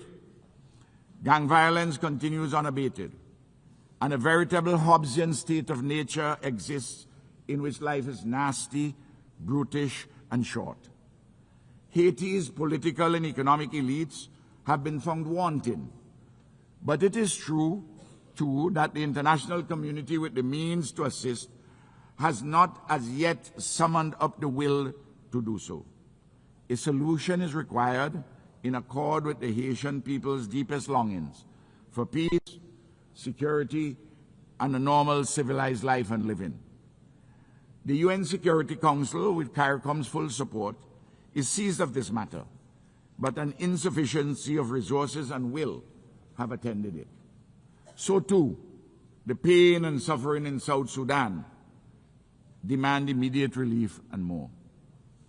Your Excellencies, in November this year, the Conference of Parties under the United Nations Framework Convention on Climate Change gathered once more, on this occasion in the great nation of Brazil. The issue of climate change is urgent and existential. The science is clear, and there has been a growing, even overwhelming global consensus as to what is required to be done.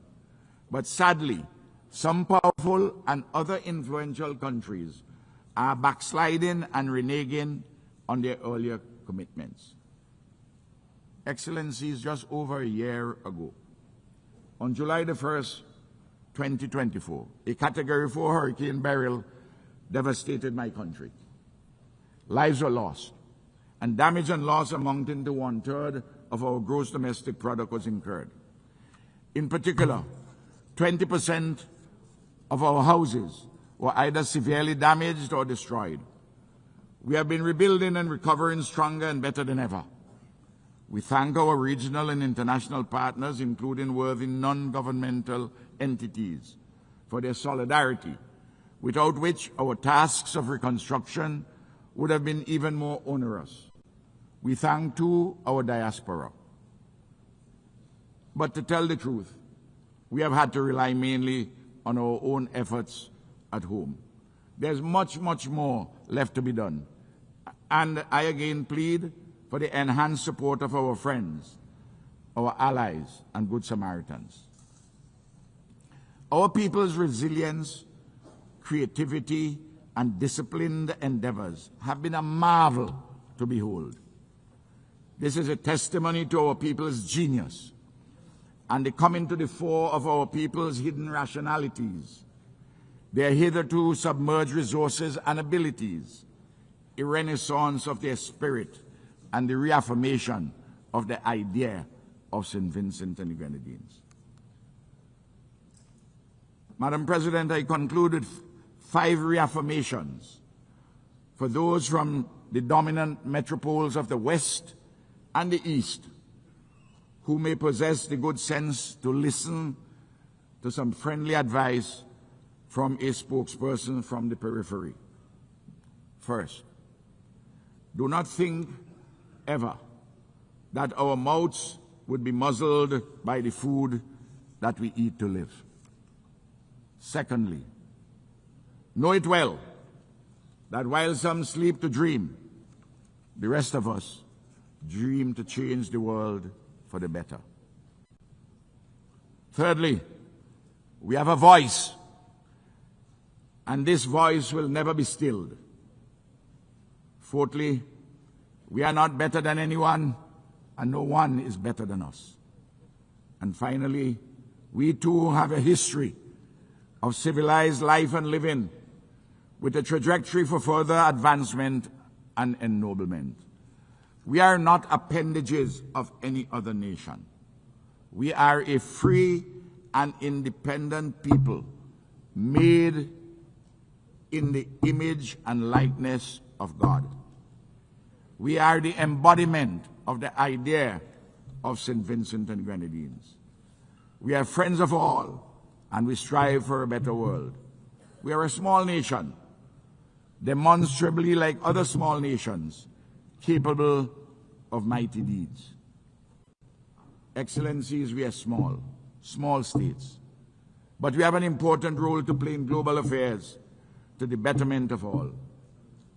Imperial giants and hegemons, whether from the West or the East, must not hold us back. Together, we have an obligation not to desecrate our future. Thank you. I'm obliged.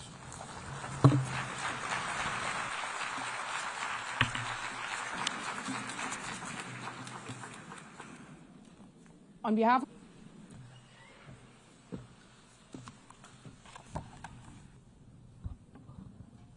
Madam President, Secretary General, the Second World War was the deadliest conflict in history. It took the combined efforts of 50 nations to resist the Axis powers and end their seemingly unstoppable campaign of conquest and subjugation. But in the course of their struggle, Allied countries, including my own, found a second, even bigger purpose. They would end the war, and they would seek to end war itself. They were driven by a dream of a world in which conflict is replaced by cooperation, oppression by freedom, and misery by prosperity. They were driven by hope, not fear, unwavering in their belief that the world could be changed for the better. A world of peace in which war would be prevented not just for their generation, but for all those to come after them. A world of justice in which the relations between the nations would be governed not by force, but by law. A world of freedom in which people do not face oppression, but enjoy fundamental rights without distinction as to race, sex, language, or religion. These ideals go hand in hand. Peace, justice, freedom, dignity, human rights, international law. Looking back, and indeed at the current state of world affairs, it is painfully obvious that we are not always living up to those ideals. The last few years have seen an unprecedented erosion of international norms and violations of humanitarian law. The international order is at a breaking point. Too few defend it. Too many have lost faith in it. For Luxembourg, the United Nations still represents the highest of mankind's ambitions. As much as the United Nations represents these ideals, it represents a different method, a paradigm shift in the way countries deal with each other and their common challenges. Words, not weapons. Diplomacy, not warfare. Solidarity, not confrontation. The establishment of the United Nations 8 years ago was not the end of the journey to peace. It was the beginning. That journey must be made anew every single day. One that Luxembourg will always be ready to pursue. That journey of dialogue and cooperation, together with all others willing to work for peace. Because war, with all its horrible results, is nothing but the final expression of that radical unwillingness to compromise at the root of all human conflict, that stubborn refusal to even listen to the other side. It is this uncompromising spirit that starts wars, creates divisions, and hinders progress, leaving all of us worse off. The United Nations, however, represents the opposite spirit. It stands for the relentless pursuit of compromise, for the formidable power of reconciliation. But the United Nations as an institution cannot work wonders. Its success depends on all of us. It will work, its ideals can be achieved when we adopt this spirit, in all our decisions. When we work for comprehensive, just and lasting peace in Ukraine, respecting Ukraine's sovereignty, self-determination, and territorial integrity. When we work for an immediate ceasefire and full humanitarian access in Gaza, as well as at the same time for the immediate release of all hostages. When we work for the implementation of the two-state solution, with the State of Israel and the State of Palestine living side by side in peace and security. To maintain that objective, this week Luxembourg formally recognized the State of Palestine.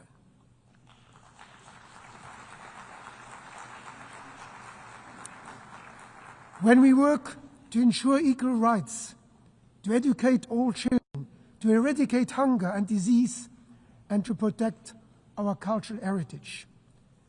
And when we work for a United Nations that is fit for purpose, with a more effective and more representative governance, and with the necessary resources to keep pushing us towards our ideals. Luxembourg will be a reliable partner in all these efforts, because we know the value of a stable, multilateral world order. We knew it 8 years ago when our predecessors signed the Charter, and we know it today as one of the largest per capita donors to official development assistance, consistently contributing 1% of our gross national income. Just this week, Luxembourg signed 4 new strategic partnership frameworks with crucial UN agencies. Because the sad lesson of history is that, in the end, when war ends and the dust settles on ruined cities and unnecessary cemeteries, that uncompromising spirit must still give way. And we must still live together. We must still talk and work with each other. We still share a common planet and a common humanity. That realization lies at the origin of this great institution, giving those who lost the war the opportunity of a new start was one of the most far-sighted, even if the least intuitive decision of the 20th century.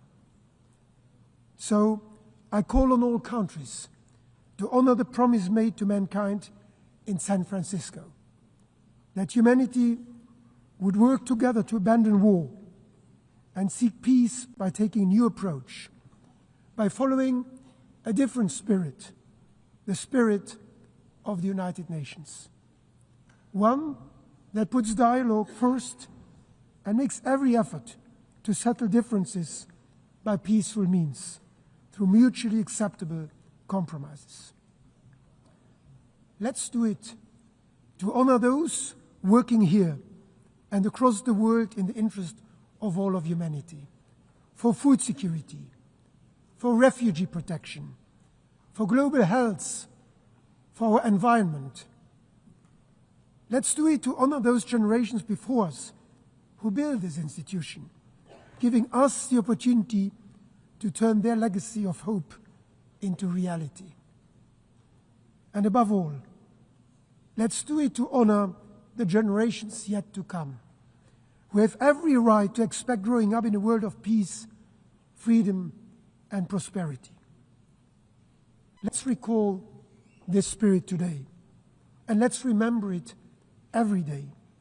Every day is a new opportunity to match our words with action, because ultimately, history will judge us by what we do. The United Nations can continue to count on Luxembourg in word and in deed. Thank you.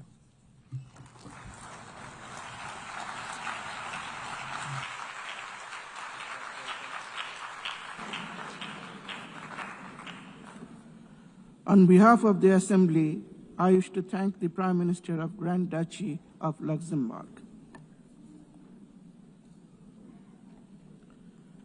The Assembly will hear an address by His Excellency Micheál Martin, Taoiseach of Ireland. I request protocol to escort His Excellency and invite him to address the Assembly.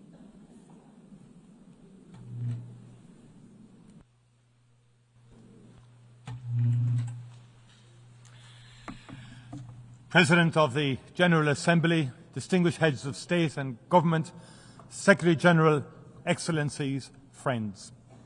It is important to remember what brings us together every year. 80 years ago, the world was emerging from the most savage conflict in our history. 80 million people lay dead. A deliberate industrial-scale genocide aimed at obliterating Europe's Jewish population saw 6 million people murdered, a monstrous crime that remains unsurpassed in human history. People were targeted for death because of their ethnic identity, their sexual orientation, their disability. Cities were laid waste, throttled by siege, firebombed into oblivion, or pulverized by the first and only use of atomic weapons in war. Humanity had descended into the abyss. This United Nations was the phoenix that rose from that darkness, the highest expression of our commitment to unite our strength to maintain international peace and security.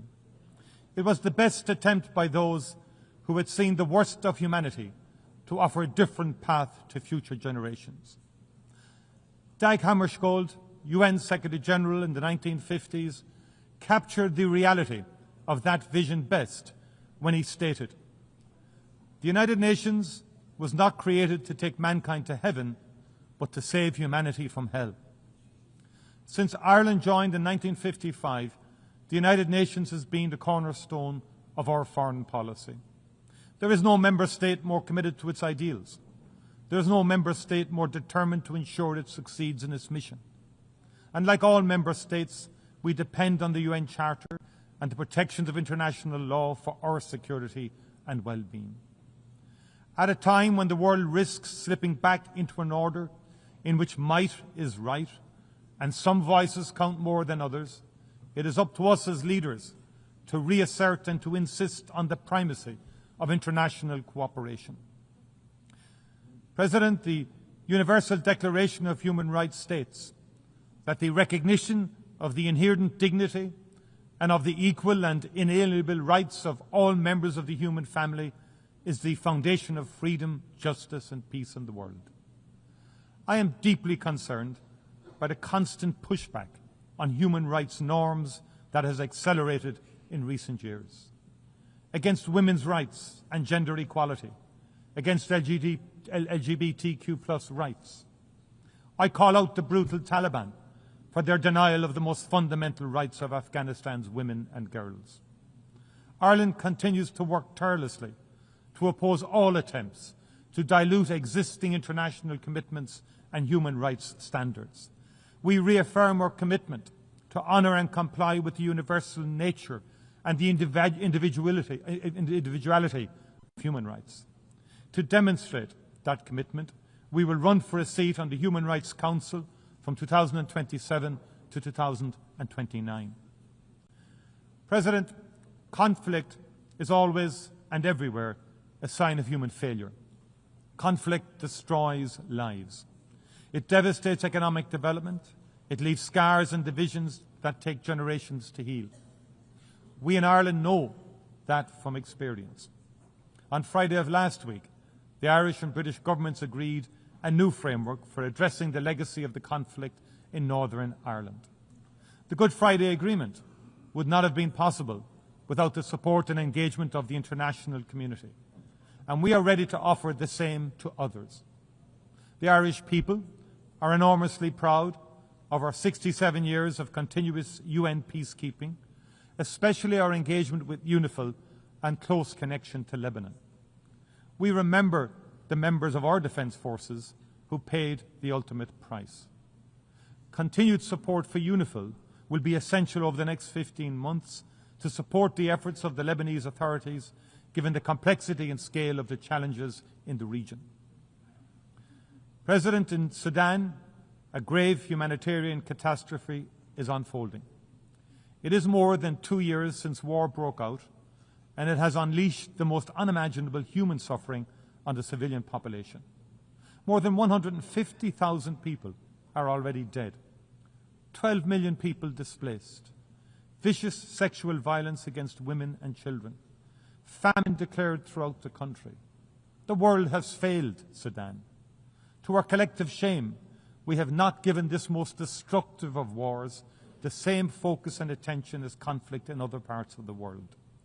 But a child in Sudan has the same value, the same right to life and a peaceful childhood as a child born anywhere else in the world. The conflict in Sudan is a human catastrophe that risks wider stability in the region. It must be stopped. And Ireland fully supports the work of the Secretary-General's personal envoy for Sudan, Madame Ramtane Lama Madama, to achieve a negotiated ceasefire, an immediate humanitarian response and a durable peace. The perpetrators of war crimes in Sudan must be held to account. The jurisdiction of the International Criminal Court should be extended to all of Sudan. 80 years ago, Europe had more reason than most to say never again. Yet today, brutal and bloody war has returned to European soil. In February 2022, Russia, a founding member of the United Nations and a permanent member of its Security Council, launched a full-scale illegal invasion of Ukraine in defiance of international law, in defiance of the UN Charter. It has prosecuted the war with a willful and reckless indifference to its human consequences. Tens of thousands of Ukrainians have been killed and maimed. Millions have been forced to flee their homeland. millions more internally displaced. Russia has deliberately and cynically targeted civilians and civilian infrastructure. It has caused immense environmental devastation. Cities such as Mariupol, Kharkiv and Bakhmut have been bombed to rubble. Prisoners have been mistreated, children abducted. President Putin has thumbed his nose at every attempt to bring about a ceasefire and negotiations, including those led by President Trump. There are no signs whatsoever that he is ready for peace. He has refused to meet President Zelensky. He has again intensified Russia's attacks on civilians and civilian infrastructure in Ukraine. He has sought to test the resolve of Ukraine's neighbours, sending drones into Polish and Romanian airspace.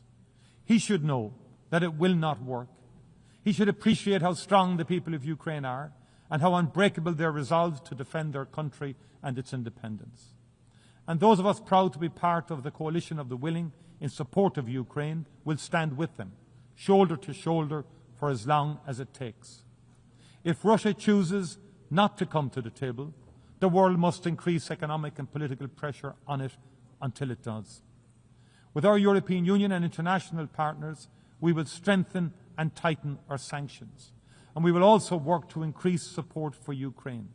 We will put in place the security guarantees that Ukraine needs to underpin any future peace agreement. Ireland strongly believes that Ukraine is part of the European family and that its future lies within the European Union.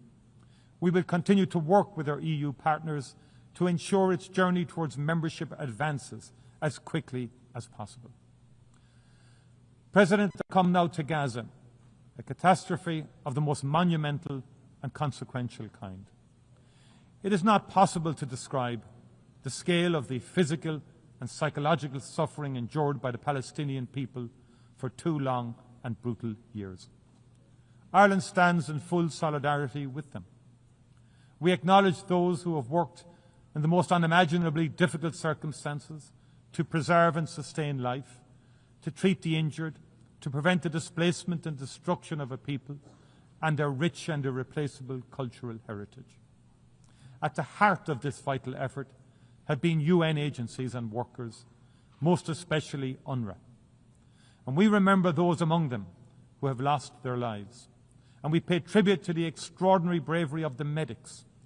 We honour the journalists who have worked tirelessly and without regard to their own safety to ensure that nobody can ever say, "We did not know." What is happening in Gaza cannot be justified or defended. It is an affront to human dignity and decency. It is an abandonment of all norms, all international rules and law. We are witnessing hunger being used as an instrument of war. Babies starving to death while aid rots at the border. People shot while desperately seeking food for their families. The deliberate targeting and destruction of schools, hospitals, mosques, cultural institutions.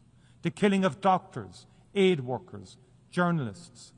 Dislocation and displacement over and over. We are all witnesses to the immense wrath of one of the world's most modern and best-equipped armies brought to bear on a trapped and defenceless civilian population. Last week, the Independent International Commission on the Occupied Territories called it out for what it is. Having examined carefully Israel's conduct of the war since 2023, as well as the actions and statements of senior Israeli military and political figures, it concluded that Israel is responsible for the commission of genocide in Gaza. Genocide, the gravest of crimes in international law. All signatories of the Convention on Genocide are obliged to act to prevent and to punish it. We cannot say we were not aware. In January of last year, the ICJ put all states on notice of the plausibility of the State of Israel committing genocide in its military operations in Gaza. And the court has been clear. Where state parties are able to contribute to the prevention of genocide, they are obliged to employ all means reasonably available to them so as to prevent genocide as far as possible. As Navi Pilar, chair of the Independent Commission, said last week, The prevention of genocide is not a matter of discretion of states. It is a legal and moral obligation, and it admits no delay. All members of this United Nations must reflect on what more they can do. And I especially call on those who have influence to use it urgently to maximum effect.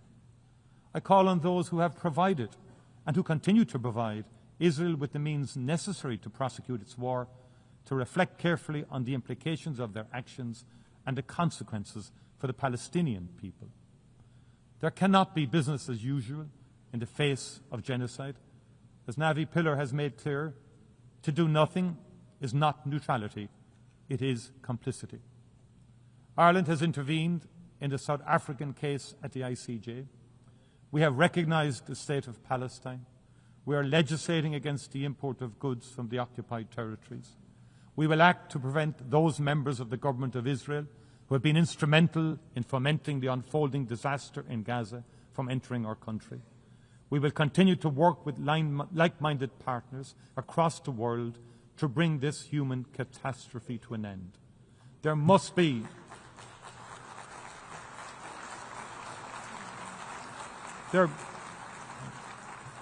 There must be an immediate ceasefire, the release of all remaining hostages, and unimpeded access for humanitarian and aid workers to Gaza. Those responsible for war crimes must be held accountable. There can be no impunity. We also need to hold to account those responsible for the attack on Israel of the 7th of October 2023. That too was a monstrous war crime. I appreciate the profound and continuing impact the trauma has had on the people of Israel. Hamas, not the Palestinian people, were responsible. Hamas must answer for its crimes. Hamas can have no role in the future governance in Palestine. But no crime, however heinous, can justify genocide. We also need to recognize the crimes being perpetrated in the West Bank. The scale and pace of appropriation of Palestinian land by illegal Israeli settlers. The open backing this receives from the Israeli government. The harassment, imprisonment and abuse of the Palestinian population. The withholding of tax revenues from the Palestinian Authority. It must not be allowed to continue. In its advisory opinion published in July 2024, the ICJ was clear that all states are under an obligation not to recognize as legal the situation arising from the unlawful presence of the State of Israel in the occupied Palestinian territory and not to render aid or assistance in maintaining the Palestinian territory. The world knows what drives this illegal activity is a determination to render the possibility of a two-state solution impossible. It must not succeed. A two-state solution remains the only prospect for a peaceful future in which the people of Israel and the people of Palestine can live in peace and security side by side. I welcome the decision to recognize the state of Palestine taken by France, Belgium, Luxembourg, the United Kingdom, Canada, Australia and others. I commend France and Saudi Arabia for the leadership they are providing in working towards a political process that can deliver a just, lasting peace and security in the region. They have my full support. President, as it marks its 80th anniversary, the United Nations has never been more necessary. Today's challenges are ever more complex and ever more interconnected. They cannot be solved by any country or region acting alone. The threat to the future of our planet and the wonder of its biodiversity, the need for development, leaving nobody behind, the health and well-being of our people, the protection of our shared cultural heritage in all its magnificent diversity, the stability of our economies and our ability to trade fairly, the immense opportunity of the digital revolution, but also the potential consequences for our shared humanity. The United Nations is not perfect, and it needs to reform to reflect a very different world. I pay warm tribute to the role that Antonio Guterres has played as Secretary General during his term in office in that regard. The UN continues to represent the best of humanity. If it falters, it is not because it is no longer relevant, it is because we as leaders have let it down. Let this be remembered as a time when we reaffirmed our commitment to multilateralism, to the rule of law, to a reformed United Nations fit for purpose and for the future. As we did in the Charter, let us seek to save this and future generations from war. Let us reaffirm our faith in fundamental human rights, the dignity and worth of each human person. Let us work to establish conditions in which justice and respect for international law can be maintained. And as we pledged in the Charter, let us never cease to promote social progress and better standards of life for all in ever larger freedom. Thank you very, very much indeed. Thank you.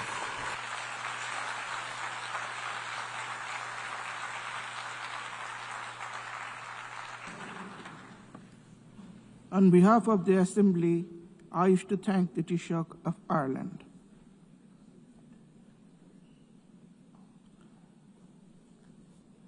The Assembly will now hear an address by His Excellency Muhammad Yunus, Chief Advisor of the Interim Government of the People's Republic of Bangladesh. I request protocol to please escort His Excellency and invite him to address the Assembly.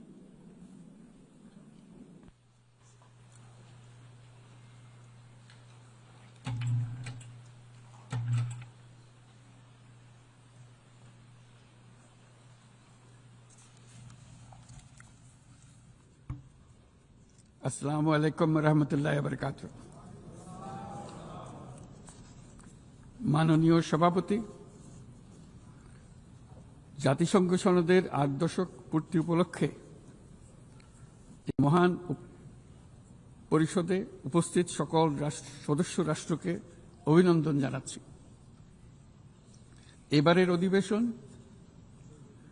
অতীত দর্শনের ভবিষ্যতের রূপরেখা তৈরি উভয়ের জন্য বিশেষভাবে গুরুত্বপূর্ণ। ৮ দশক ধরে জাতিসংঘ ধারাবাহিকভাবে তার কর্মপরিধি সম্প্রসারিত করেছে এবং নানা ক্ষেত্রে আরো গভীরভাবে সম্পৃক্ত হয়েছে। বিশ্বশান্তি ও নিরাপত্তা, মানবাধিকার, বিশ্বব্যাপী জীবনমানের উন্নয়ন, ন্যায় বিচার, ন্যায্যতা ও সমতা প্রসারে জাতিসংঘ অনস্বীকার্যভাবে ভূমিকা রেখেছে। জাতিসংঘের কারণেই আজ বিশ্বের ১২০টি দেশের প্রায় ১৩ কোটি বিপদাপন্ন মানুষকে জরুরি খাদ্য ও মৌলিক মানবিক সহায়তা এবং ৪৫% শিশুকে টিকা প্রদান করা সম্ভব হচ্ছে।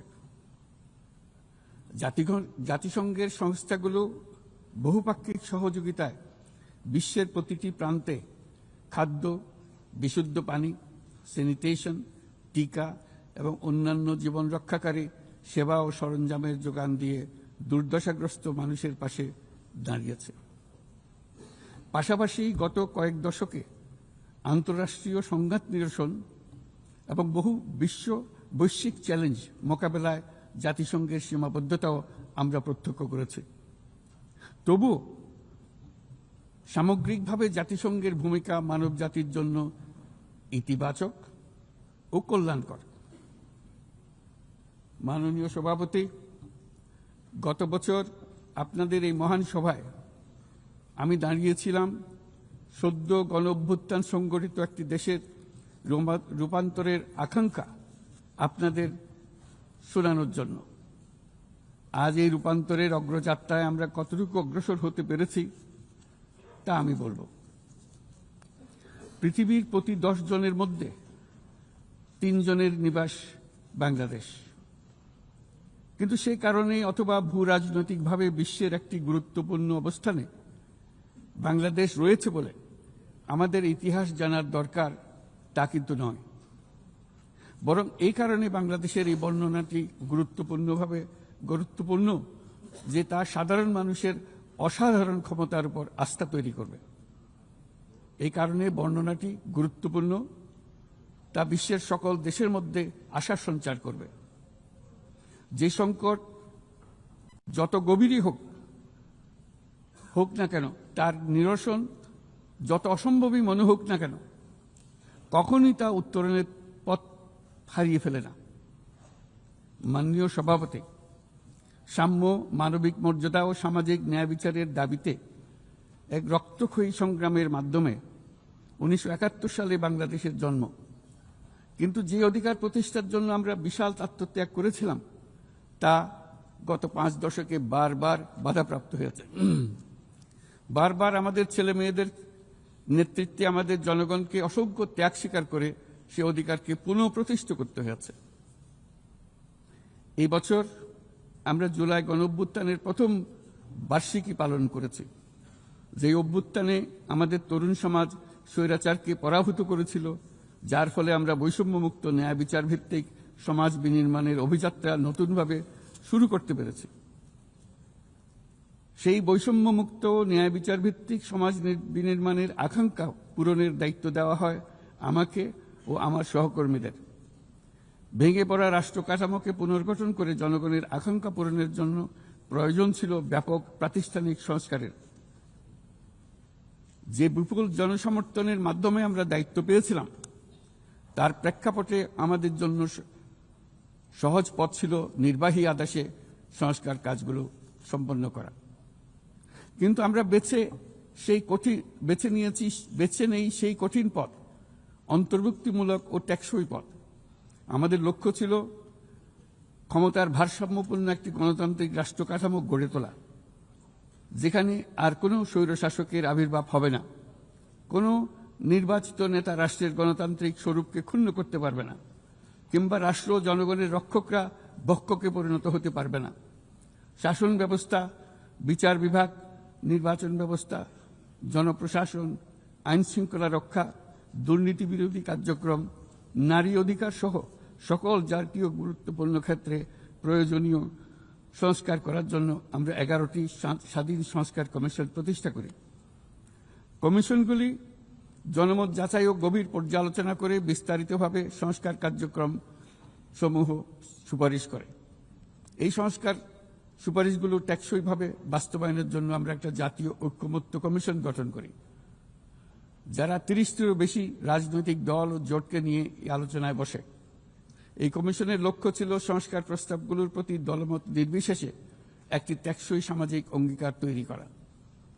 আমাদের এই অন্তর্ভুক্তিমূলক পদক্ষেপ সফল হয়।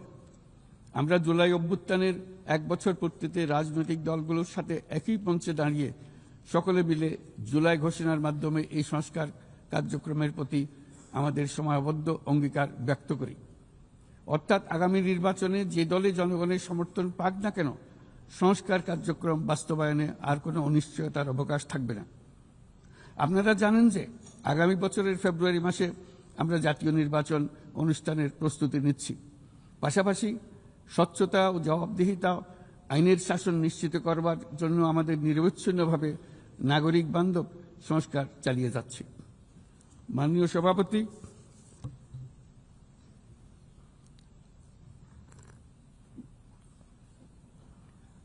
সভাপতি, গত বছর দায়িত্ব গ্রহণের কয়েক সপ্তাহের মধ্যেই আমি জাতিসংঘের মানবাধিকার বিষয়ক হাই কমিশনারকে আমন্ত্রণ জানাই পতিত স্বৈরশাসক কর্তৃক সংগঠিত মানবাধিকার লঙ্ঘন ও নৃশংসতার চিত্র উদ্ঘাটন করার জন্য। তারা মাঠ পর্যায়ে তদন্ত করে বিস্তারিত প্রতিবেদনের পাশাপাশি ভবিষ্যতে যাতে এই ধরনের অপরাধের পুনরাবৃত্তি না ঘটে সেই জন্য যেই সুপারিশমালা দিয়েছে তা আমরা আমাদের জাতীয় সংস্কার কার্যক্রমে যুক্ত করেছি। গত বছর সাধারণ পরিষদের অধিবেশনের পূর্বেই আমরা গুম সম্পর্কিত আন্তর্জাতিক কনভেনশনে যোগ দিয়েছিলাম। এখন এর বিধানসমূহ জাতীয় ক্ষেত্রে বাস্তবায়নের জন্য প্রয়োজনীয় আইন প্রণয়নের কাজ চলমান রয়েছে। এবছর আমরা জাতিসংঘের নির্যাতন বিরোধী কনভেনশনের ঐচ্ছিক প্রটোকলে যোগ দিয়েছি এবং এর বাস্তবায়নে একটি স্বাধীন প্রতিরোধমূলক জাতীয় প্রাতিষ্ঠানিক ব্যবস্থা প্রতিষ্ঠার জন্য আমরা কাজ করছি। নিবর্তনমূলক স্বৈরতান্ত্রিক ব্যবস্থা হতে মানবাধিকার সুরক্ষাকারী একটি গণতান্ত্রিক রাষ্ট্র ব্যবস্থা গড়ে তোলার জন্য প্রয়োজনীয় কারিগরি সহায়তা বৃদ্ধির লক্ষ্যে আমরা আমাদের দেশে 3 বছর মেয়াদে জাতিসংঘের মানবাধিকার বিষয়ক হাই কমিশনারের একটি মিশন পরিচালনার অনুমোদন দিয়েছি, যা ইতিমধ্যে কার্যক্রম শুরু করেছে। আমাদের এই সকল পদক্ষেপ ও অঙ্গীকার জনগণের প্রত্যাশারই প্রতিফলন। এই প্রত্যাশা মূলত একটি গণতান্ত্রিক, অন্তর্ভুক্তিমূলক ও বহুত্ববাদী সমাজ গড়ে তোলার প্রত্যাশা। মাননীয় সভাপতি, আমাদের উন্নয়ন কৌশলের কেন্দ্রবিন্দুতে রয়েছে সুশাসন, সামাজিক অন্তর্ভুক্তি ও টেকসই উন্নয়ন। বিগত দেড় দশকের অভিজ্ঞতায় আমরা দেখেছি যে জবাবদিহিতা ছাড়া যে কোনো উন্নয়ন ক্ষণস্থায়ী ও ভঙ্গুর। রাজনৈতিক হীনস্বার্থ ও দুর্নীতির উদ্দেশ্যে গৃহীত অবকাঠামো প্রকল্প শুধু যে অর্থনীতির উপরে চাপ বাড়ায় তা নয়, তার জনগণের কোনো কল্যাণও করে না। দায়িত্ব গ্রহণের পর আমরা একে একে আবিষ্কার করি দুর্নীতি ও জনগণের সম্পদ চুরি কি ব্যাপক বিস্তৃতি লাভ করেছিল এবং তার ফলশ্রুতিতে দেশের সামষ্টিক অর্থনীতির অবস্থা কি ভয়ানক, নাজুক ও ভঙ্গুর হয়ে পড়েছিল। আমরা এর অবসান ঘটাচ্ছি যেন আর কখনোই উন্নয়নকে জনগণের সম্পদ আত্মসাতের অজুহাত হিসেবে ব্যবহার করা না যায়। দেশের নাজুক অর্থনৈতিক পরিস্থিতি মজবুত করতে আমরা সংস্কারমূলক কিছু কঠিন কিন্তু প্রয়োজনীয় সিদ্ধান্ত গ্রহণ করেছি। সবচেয়ে গুরুত্বপূর্ণ একটা সংস্কার হল রাজস্ব আহরণ ব্যবস্থাপনার সংস্কার। যে নীতি ও প্রণয়ন বাস্তবায়ন সংস্থাকে পৃথক করার জন্য আইন প্রণয়ন করা হয়েছে, এর মাধ্যমে স্বচ্ছতা ও জবাবদিহিতা নিশ্চিত হবে এবং রাজস্ব আহরণ বৃদ্ধি পাবে। এই উদ্যোগগুলো সদ্য সমাপ্ত FFD4 সম্মেলনে গৃহীত সেভিয়া অঙ্গীকারের সঙ্গে সামঞ্জস্যপূর্ণ। আমরা আশা করি যে বাংলাদেশে যেমন সেভিয়া অঙ্গীকারের সাথে সামঞ্জস্য রেখে সংস্কার করবার চেষ্টা করছি, তেমনি উন্নত বিশ্বেও সেভিয়ার সামষ্টিক অঙ্গীকার অনুসারে তাদের দায়িত্ব পালনে আন্তরিক হবে। একই সাথে আমরা মনে করি আন্তর্জাতিক অর্থায়ন ব্যবস্থা, বৈশ্বিক আর্থিক প্রতিষ্ঠানগুলোর সিদ্ধান্ত গ্রহণ প্রক্রিয়া ও ব্যবস্থাপনার সংস্কার, একটি অন্তর্ভুক্তিমূলক আন্তর্জাতিক কর সহযোগিতার বৈশ্বিক কাঠামো, অবৈধ আর্থিক প্রবাহ ও দুর্নীতির বিরুদ্ধে সমন্বিত বৈশ্বিক পদক্ষেপ গ্রহণ এবং অবৈধ দুর্নীতিলব্ধ অর্থ পাচারকৃত সম্পদ পুনরুদ্ধারেও আন্তর্জাতিক সহযোগিতা বৃদ্ধি অত্যন্ত গুরুত্বপূর্ণ। মাননীয় সভাপতি, দেশের পাচার হওয়া অবৈধ সম্পদ পুনরুদ্ধার করা বর্তমানে আমাদের অন্যতম শীর্ষ অগ্রাধিকার। গত 15 বছরের দুর্নীতির মাধ্যমে শত শত কোটি ডলার অবৈধভাবে বিদেশে পাচার করা হয়েছে। আমরা নিরলসভাবে এই সম্পদ ফেরত আনার চেষ্টা করছি, কিন্তু সংশ্লিষ্ট দেশগুলোর আইনি প্রক্রিয়া এবং অন্যান্য নানাবিধ প্রতিবন্ধকতার কারণে আমাদের এই প্রচেষ্টা বারে বারে বাধাগ্রস্ত হচ্ছে। সংশ্লিষ্ট দেশগুলোর দৃঢ় সদিচ্ছা ছাড়া আমরা পাচার হওয়া অবৈধ সম্পদ পুনরুদ্ধারে সফল হতে পারছি না। বিশ্বের বিদ্যমান অর্থনৈতিক ব্যবস্থা উন্নয়নশীল দেশ থেকে সম্পদের এই অবৈধ পাচারকারীদের কার্যকরীভাবে প্রতিরোধ করতে ব্যর্থ হচ্ছে। কোনো কোনো ক্ষেত্রে আন্তর্জাতিক আর্থিক প্রতিষ্ঠানগুলোর বিধিবিধানগুলো বিশ্বব্যাপী বিভিন্ন ট্যাক্স হ্যাভেনে বিপুল পরিমাণে অবৈধ অর্থ স্থানান্তরে উৎসাহিত করছে। তাই যেসব দেশ ও প্রতিষ্ঠান এই পাচারকৃত সম্পদ গচ্ছিত রাখবার সুযোগ দিচ্ছে, তাদের আমি আহ্বান জানাচ্ছি তারা যেন এই অপরাধের সঙ্গে শরিক না হয়। এই সম্পদ তার প্রকৃত মালিককে অর্থাৎ কৃষক, শ্রমিক এবং সাধারণ করদাতাদের নিকট ফিরিয়ে দেন।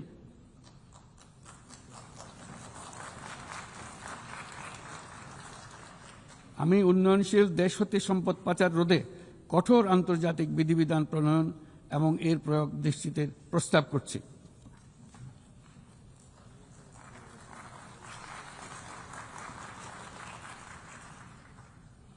মাননীয় সভাপতি, রাজস্ব খাতের ঐতিহাসিক সংস্কারের পাশাপাশি আমরা বাজারভিত্তিক মুদ্রা বিনিময় হার চালু করেছি। ব্যাংক খাতে অ্যাসেট কোয়ালিটি রিভিউ, নতুন ব্যাংক রেজলিউশন অধ্যাদেশ, আসন্ন ডিপোজিট প্রোটেকশন অধ্যাদেশের মাধ্যমে শৃঙ্খলা ও স্থিতিশীলতা ফিরিয়ে আনছি। পুঁজিবাজারে সংস্কার, টাস্কফোর্স ও শক্তিশালী তদন্ত ব্যবস্থার মাধ্যমে তদারকি আধুনিকীকরণ করেছে। সরকারি ক্রয় ব্যবস্থায় ডিজিটাল টেন্ডারিং বাধ্যতামূলক করা হয়েছে এবং স্বার্থের সংঘাত সংশ্লিষ্ট তথ্য প্রকাশ বাধ্যতামূলক করা হয়েছে। পাশাপাশি নতুন পাবলিক অ্যাকাউন্টস অডিট অধ্যাদেশের মাধ্যমে জবাবদিহিতা আরও জোরদার করা হয়েছে। শুধুমাত্র আর্থিক স্থিতিশীলতা অর্জনের সীমাবদ্ধ না থেকে আমরা বিনিয়োগ বান্ধব পরিবেশ গড়ে তুলছি। বাংলাদেশ সিঙ্গল উইন্ডো এখন 19টি সংস্থাকে একীভূত করে কাস্টম প্রক্রিয়া সহজ করেছে। দ্রুত বাণিজ্যিক বিরোধ নিষ্পত্তির জন্য বিশেষায়িত বাণিজ্য আদালত গঠিত হয়েছে। বিনিয়োগ উন্নয়ন কর্তৃপক্ষ বা বিডা ওয়ান স্টপ সার্ভিস সাবলীলভাবে প্রদানের জন্য সমন্বয় কমিটি গঠন করেছে। নিয়ন্ত্রণ কর্তৃপক্ষগুলোকে একই ছাদের নিচে নিয়ে আসা হয়েছে এবং ভিসা ও ওয়ার্ক পারমিট প্রক্রিয়া সহজ করা হয়েছে। এফডিআই হিটম্যাপ ও জাতীয় সেমিকন্ডাক্টর টাস্কফোর্স বিনিয়োগকারীদের কাছে উচ্চ সম্ভাবনাময় খাতগুলোর তথ্য সহজ ও স্বচ্ছভাবে তুলে ধরছে। বাণিজ্য লজিস্টিক্সেও উন্নতি ঘটেছে। চট্টগ্রাম বন্দরে গত আগস্টে কন্টেইনার হ্যান্ডলিংয়ে 27% প্রবৃদ্ধি ঘটেছে, যা দক্ষতার উল্লেখযোগ্য অগ্রগতি নির্দেশ করে। এসব উদ্যোগ অর্থনৈতিক শাসন ব্যবস্থাকে যেমন সুদৃঢ় করেছে, তেমনি বিনিয়োগকারীকেও নিরাপদ করেছে। এইসব সংস্কারের ফলে বাংলাদেশ এখন টেকসই ও অন্তর্ভুক্তিমূলক বিনিয়োগ ও অর্থনৈতিক প্রবৃদ্ধির এক পর্যায়ে প্রবেশ করেছে। এর পাশাপাশি এত স্বল্প সময়ে অর্থনৈতিকভাবে ঘুরে দাঁড়ানোর পেছনে আমাদের প্রবাসীরা গুরুত্বপূর্ণ অবদান রেখেছেন।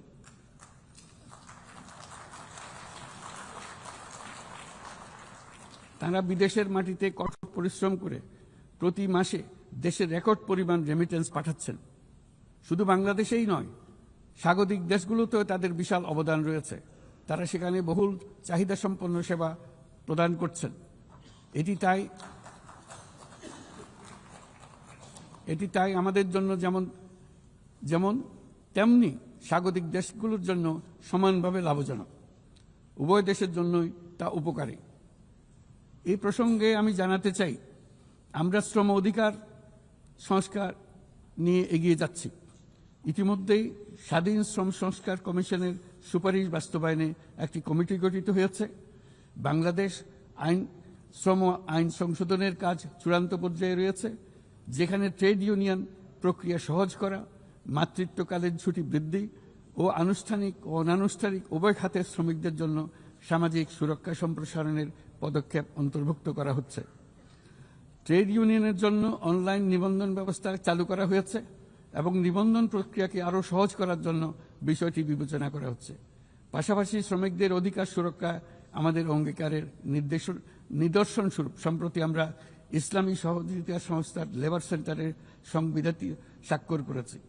এই কারণেই আমরা নিরাপদ, সুশৃঙ্খল ও নিয়মিত অভিবাসনকে সমর্থন করি এবং যেসব দেশে প্রবাসী শ্রমিকরা যান সেসব দেশে তাদের জন্য সহমর্মিতা ও সুরক্ষা নিশ্চিত করার আহ্বান জানাচ্ছি। উন্নত বিশ্ব যেখানে বয়স্ক জনসংখ্যার চাপে ভুগছে, সেখানে বাংলাদেশ অতি সৌভাগ্যবান। আমাদের 60%রও বেশি মানুষের বয়স 35 বছরের নিচে। তাই অভিবাসন প্রক্রিয়াকে সহজ করলে তা উভয় পক্ষের জন্য উপকারী হবে। তরুণ জনসংখ্যার এই সুবিধাকে কাজে লাগিয়ে আমরা উন্নত বিশ্বের শ্রম সমস্যার সমাধান ও প্রয়োজন মেটাতে সক্ষম হব। মাননীয় সভাপতি, বাংলাদেশের তরুণ প্রজন্ম ইতিমধ্যে প্রমাণ করেছে যে তারা সমাজ পরিবর্তনের চালিকা শক্তি। আমরা তাদের দক্ষতা উন্নয়নে বিনিয়োগ করছি। তথ্য প্রযুক্তি, কৃত্রিম বুদ্ধিমত্তা, নবায়নযুক্ত শক্তি, পরিবেশ বান্ধব প্রযুক্তি সহ বিভিন্ন ক্ষেত্রে তাদের প্রশিক্ষণ দিচ্ছি। আমাদের লক্ষ্য হল প্রত্যেক তরুণকে শুধুমাত্র চাকরি প্রার্থীর পরিবর্তে আমরা তাদেরকে উদ্যোক্তা হিসেবে গড়ে তুলতে চাই। এই উদ্দেশ্যে আমরা জাতিসংঘের সঙ্গে অংশীদারিত্বে মাঠ পর্যায়ে তরুণদের সঙ্গে সরকারের শীর্ষ নীতি নির্ধারকদের যুক্ত করার একটা স্থায়ী মাধ্যম চালু করেছি। ইতিমধ্যেই এই বিষয়ে সারা দেশে একাধিক পরামর্শ সভার আয়োজন করা হয়েছে। আজকের তরুণরা স্থানীয় পর্যায় থেকে জাতীয় পর্যায় পর্যন্ত সিদ্ধান্ত গ্রহণে অনলাইন, অফলাইন ফোরাম, জরিপ এবং প্রচারণার মাধ্যমে তাদের জনপ্রতিনিধিদের সঙ্গে সরাসরি যুক্ত থাকতে চায়। তারা নেতৃত্ব বিকাশ, দক্ষতা বৃদ্ধি এবং ডিজিটাল সক্ষমতা উন্নয়নের জন্য আরও বেশি সুযোগ চায়। তারা চায় এই প্রক্রিয়ায় জবাবদিহিতা অন্তর্ভুক্ত থাকুক, নিয়মিত অগ্রগতি প্রতিবেদন এবং অব্যাহত সংলাপের প্রতিশ্রুতি থাকুক। সর্বোপরি প্রক্রিয়াটি হোক অন্তর্ভুক্তিমূলক, যাতে নারী, সংখ্যালঘু সম্প্রদায়, প্রতিবন্ধী, প্রান্তিক জনগোষ্ঠী সকলের অংশগ্রহণ ও নেতৃত্বের সমান সুযোগ থাকে। তরুণদের নিয়ে পরিকল্পনার ক্ষেত্রে এই বছরটি বিশেষভাবে গুরুত্বপূর্ণ, কারণ এই বছর আমরা বিশ্ব যুব পরিকল্পনায় 30তম বার্ষিকী পালন করছি। শুধু বর্তমান প্রজন্মের তরুণদের চ্যালেঞ্জ নয়, এই বছর তাই ভবিষ্যতেও তারা যে সংকট ও সমস্যার মুখোমুখি হবে তা অনুধাবন করে তার সম্ভাব্য সমাধান খুঁজে বের করারও সুযোগ এনে দিয়েছে।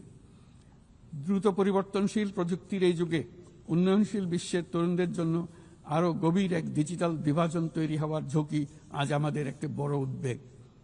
কোয়ান্টাম কম্পিউটিং, কৃত্রিম বুদ্ধিমত্তা, ভাষাভিত্তিক বৃহৎ মডেল কিংবা আধুনিক যোগাযোগ ব্যবস্থা, এইসব প্রযুক্তি যেন তাই পক্ষপাতদুষ্ট না হয় এবং এর সুফল যেন ন্যায্যভাবে সবার কাছে পৌঁছায়, তা আজ আমাদের নিশ্চিত করতে হবে। অন্যথায় বিশ্বব্যাপী এমন একটি প্রজন্ম তৈরি হবার ঝুঁকি রয়েছে যারা নিজেদেরকে বঞ্চিত, প্রান্তিক, অন্যায় অবিচারের শিকার হিসেবে বিবেচনা করবে। তারা সকল ধরনের ক্ষতিকারক প্রলোভনের সহজ লক্ষ্যবস্তুতে পরিণত হবে। আমরা মনে করি প্রযুক্তিগত উন্নয়নের সুফল বিশ্বব্যাপী ছড়িয়ে দিয়ে তরুণদের ঝুঁকিমুক্ত রাখার জন্য শুধু প্রযুক্তিগত উদ্ভাবন যথেষ্ট নয়, প্রয়োজন সামাজিক উদ্বোধন। আমরা প্রায় অর্ধ শতাব্দী আগে ক্ষুদ্র ঋণের ধারণা নিয়ে এসেছিলাম। তখন সেটি ছিল প্রথাগত ধারণার বিরুদ্ধে এক বৈপ্লবিক নিরীক্ষা, কিন্তু আজ বিশ্বব্যাপী তা মূলধারার হাতিয়ার হিসেবে স্বীকৃত। ক্ষুদ্র ঋণ লক্ষ লক্ষ মানুষকে দারিদ্র্য থেকে মুক্ত করেছে। উদাহরণস্বরূপ এমনকি মার্কিন যুক্তরাষ্ট্রে গ্রামীণ আমেরিকা বছরে এখন 6 বিলিয়ন, এখন সব মিলিয়ে $6 বিলিয়ন উপর ঋণ নিম্ন আয়ের নারী উদ্যোক্তাদের মধ্যে বিতরণ করেছে এবং এর প্রায় শতভাগ নিয়মিতভাবে পরিশোধ করে যাচ্ছে। বাংলাদেশ ও বিশ্বজুড়ে আজ সামাজিক ব্যবসার যে ধারণা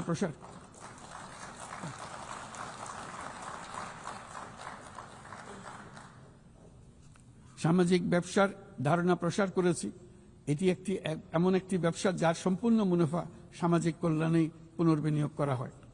সামাজিক ব্যবসা প্রমাণ করেছে যে প্রতি মানুষের উদ্যোক্তা হওয়ার সত্তা সামাজিক কল্যাণে এবং সামাজিক সমস্যা সমাধানে কাজে লাগানো সম্ভব।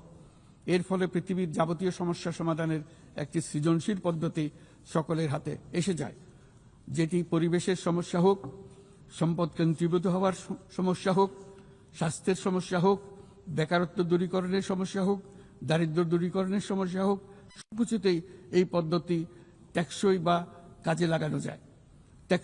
কাজে লাগানো যায়। মাননীয় সভাপতি, জলবায়ু সংকট চ্যালেঞ্জের মোকাবেলায় বিশ্বজনীন তাপমাত্রা বৃদ্ধি 1.5 ডিগ্রি সেলসিয়াসের সীমাবদ্ধ রাখার লক্ষ্যমাত্রা আজ আমাদের হাতছাড়া হয়ে গেছে। প্রতি বছর $100 বিলিয়ন জলবায়ু সহায়তার প্রতিশ্রুতিও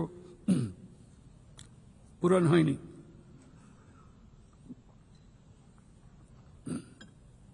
বরং যে ক্ষুদ্র অঙ্কের অর্থ বরাদ্দ হয়ে থাকে তাও কাগজে কলমে দেখানো হচ্ছে বহুগুণ হিসেবে। এটি সম্পূর্ণ অগ্রহণযোগ্য। আমাদের সন্তানদের ভবিষ্যতের জন্য এখনই কার্যকর ব্যবস্থা নিতে হবে। লস এন্ড ড্যামেজ ফান্ড পুরোপুরি চালু করতে হবে। জলবায়ুর পরিবর্তনের বিরূপ প্রতিক্রিয়া প্রশমনের উদ্যোগ যেমন বাড়াতে হবে, তেমনি অভিযোজনেও সমান গুরুত্ব দিতে হবে। আর অভিযোজন প্রচেষ্টা হতে হবে দেশজ, স্থানীয়ভাবে নির্ধারিত এবং স্থানীয়ভাবে পরিচালিত। বাংলাদেশ ইতিমধ্যে স্থানীয়ভাবে সংবেদনশীল অভিযোজনের নীতিকে মূল ভিত্তি হিসেবে গ্রহণ করেছে। আসন্ন COP30 সম্মেলনে আমরা তৃতীয়বারের মতো জলবায়ু পরিবর্তন রোধ করবে আমাদের জাতীয় প্রতিশ্রুতি ঘোষণা করব, যেখানে জলবায়ু পরিবর্তনের বিরূপ প্রতিক্রিয়া প্রশমন লক্ষ্যের পাশাপাশি অভিযোজন উদ্যোগও থাকবে। বিশেষ গুরুত্ব পাবে ম্যানগ্রোভ বনাঞ্চল রক্ষা, জলাভূমি পুনরুদ্ধার করা। একই সঙ্গে আমরা আশা করি যে বৈশ্বিক সম্প্রদায়, বিশেষ করে উচ্চ কার্বন নিঃসরণকারী দেশগুলো তাদের দায়িত্বটুকু আন্তরিকভাবে পালন করবে।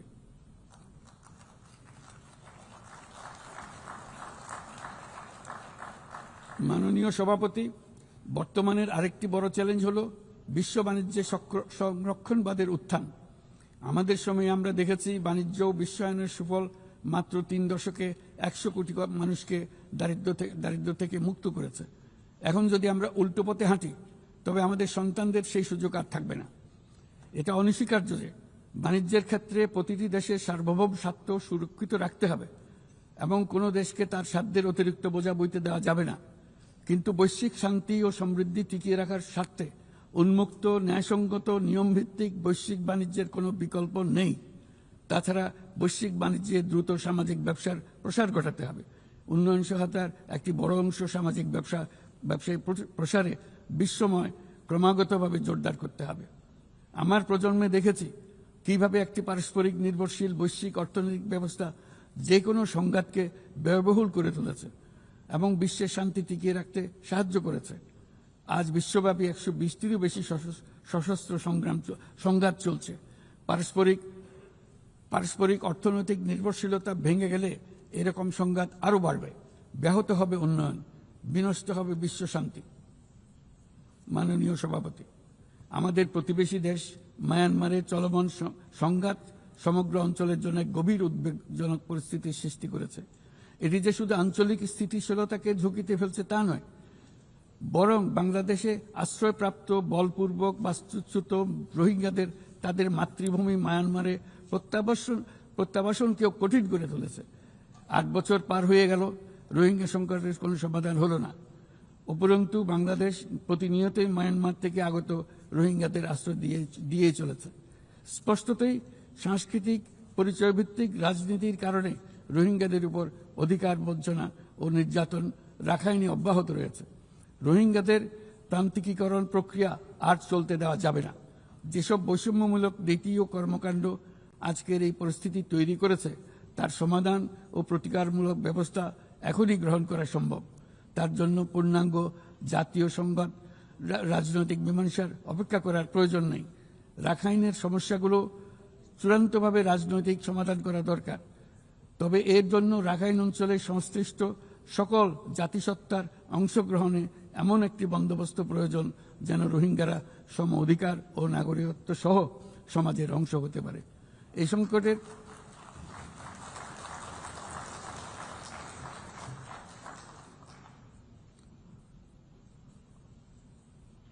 এই সংকটের সবচেয়ে বড় ভুক্তভোগী রোহিঙ্গারা, আর তাদের পরে বৃহত্তম ভুক্তভোগী হলো বাংলাদেশ।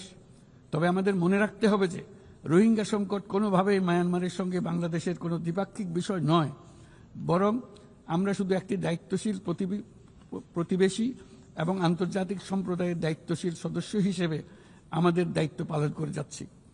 কিন্তু তহবিল সংকটের কারণে আজকে রোহিঙ্গা ক্যাম্পগুলোতে ন্যূনতম জীবনমান বজায় রাখার আমাদের যৌথ প্রয়াসও ভেঙে পড়ার উপক্রম হয়েছে।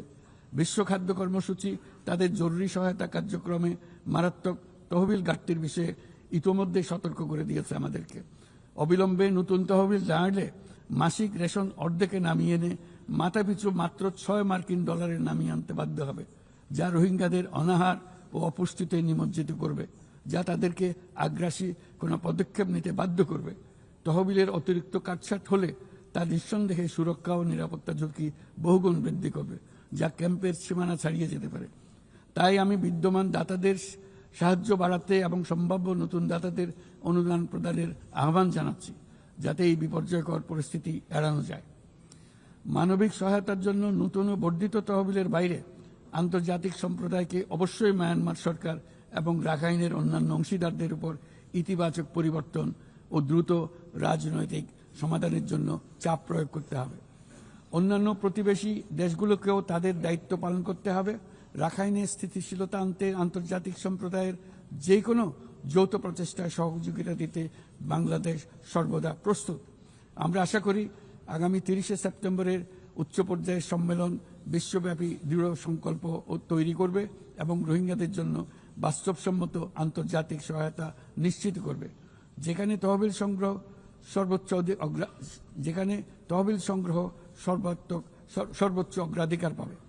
একই সঙ্গে আন্তর্জাতিকভাবে একটি রোডম্যাপ গৃহীত হবে এবং সময়াবদ্ধ কর্মপরিকল্পনা গ্রহণের মাধ্যমে রোহিঙ্গা সংকটের স্থায়ী সমাধান খুঁজে পাওয়া সম্ভব হবে।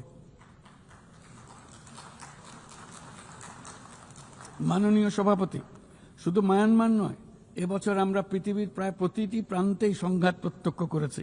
ইউরোপ, দক্ষিণ এশিয়া, মধ্যপ্রাচ্য, বিশ্বের সবচেয়ে ঘনবসতিপূর্ণ অঞ্চলে আমরা বাস করি। বিশ্বের আর কোনো অঞ্চলে এত সংখ্যক পারমাণবিক অস্ত্রধারী রাষ্ট্র এত অল্প দূরত্বে অবস্থান করছে না। তাই নিরস্ত্রীকরণ, পারমাণবিক অস্ত্রের বিস্তার রোধের গুরুত্ব আমরা গভীরভাবে উপলব্ধি করতে পারি। আমরা সময়ের সঙ্গে দুর্বল হয়ে পড়া বৈশ্বিক অস্ত্র নিয়ন্ত্রণ চুক্তিগুলোকে পুনর্জীবিত করার জন্য জোর দাবি জানাচ্ছি। বিশেষ করে মধ্যপ্রাচ্য ও দক্ষিণ এশিয়ায় পারমাণবিক অস্ত্রমুক্ত অঞ্চল প্রতিষ্ঠার আহ্বান জানাচ্ছি। একই সঙ্গে আমরা পূর্ণ স্বচ্ছতার সঙ্গে শান্তিপূর্ণভাবে পারমাণবিক শক্তি ব্যবহারের যে অধিকার প্রতিটি রাষ্ট্রের রয়েছে তার প্রতি পূর্ণ সমর্থন জানাচ্ছি। একটি দায়িত্বশীল দেশ হিসেবে আমাদের প্রথম পারমাণবিক বিদ্যুৎ কেন্দ্র চালু করার আগেই এই বছর আমরা আন্তর্জাতিক পরমাণু শক্তি সংস্থার আওতাধীন পরমাণু নিরাপত্তা ও বর্জ্য ব্যবস্থাপনা সম্পর্কিত যৌথ কনভেনশনে যোগদান করেছি। এই যোগদানের মাধ্যমে সর্বোচ্চ মানের পারমাণবিক নিরাপত্তা ও স্বচ্ছতার প্রতি আমরা আমাদের প্রতিশ্রুতি পুনর্ব্যক্ত করছি। মাননীয় সভাপতি, আমি সবসময় মানুষকে আশার বাণী শুনিয়েছি, কখনো ভয় দেখিয়ে কিছু করা আমি সমর্থন করিনি, কিন্তু আজ আমাকে সেখান থেকে সরে এসে ভয়ঙ্কর কিছু কথা বলতে হচ্ছে। আজ আমি সতর্ক করছি, চরম জাতীয়তাবাদ, অন্যের ক্ষতি হয় এমন ভূ রাজনীতি এবং অন্যের দুর্ভোগ ও পীড়নের প্রতি ওদেশশূন্য বহু দশকের পরিশ্রমে আমরা যে অগ্রগতি অর্জন করেছি তা ধ্বংস করে দিচ্ছে। এর সবচেয়ে মর্মান্তিক চিত্র আমরা দেখেছি গাজায়। শিশুরা না খেয়ে অকাল মৃত্যুবরণ করছে, বেসামরিক জনগোষ্ঠীকে নির্বিচারে হত্যা করছে, হাসপাতাল, স্কুল সহ একটা গোটা জনপদ নিশ্চিহ্ন করে দিচ্ছে। জাতিসংঘের স্বাধীন তদন্ত কমিশনের সাথে আমরাও একমত যে আমাদের চোখের সামনেই একটি নির্বিচার গণহত্যা সংঘটিত হচ্ছে। আমাদের দুর্ভাগ্য যে মানব জাতির পক্ষ থেকে এর অবসানে আমরা সর্বোচ্চ চেষ্টা করছি না এখনো। এই অবস্থা চলতে থাকলে ভবিষ্যৎ প্রজন্ম ও ইতিহাস আমাদেরকে ক্ষমা করবে না।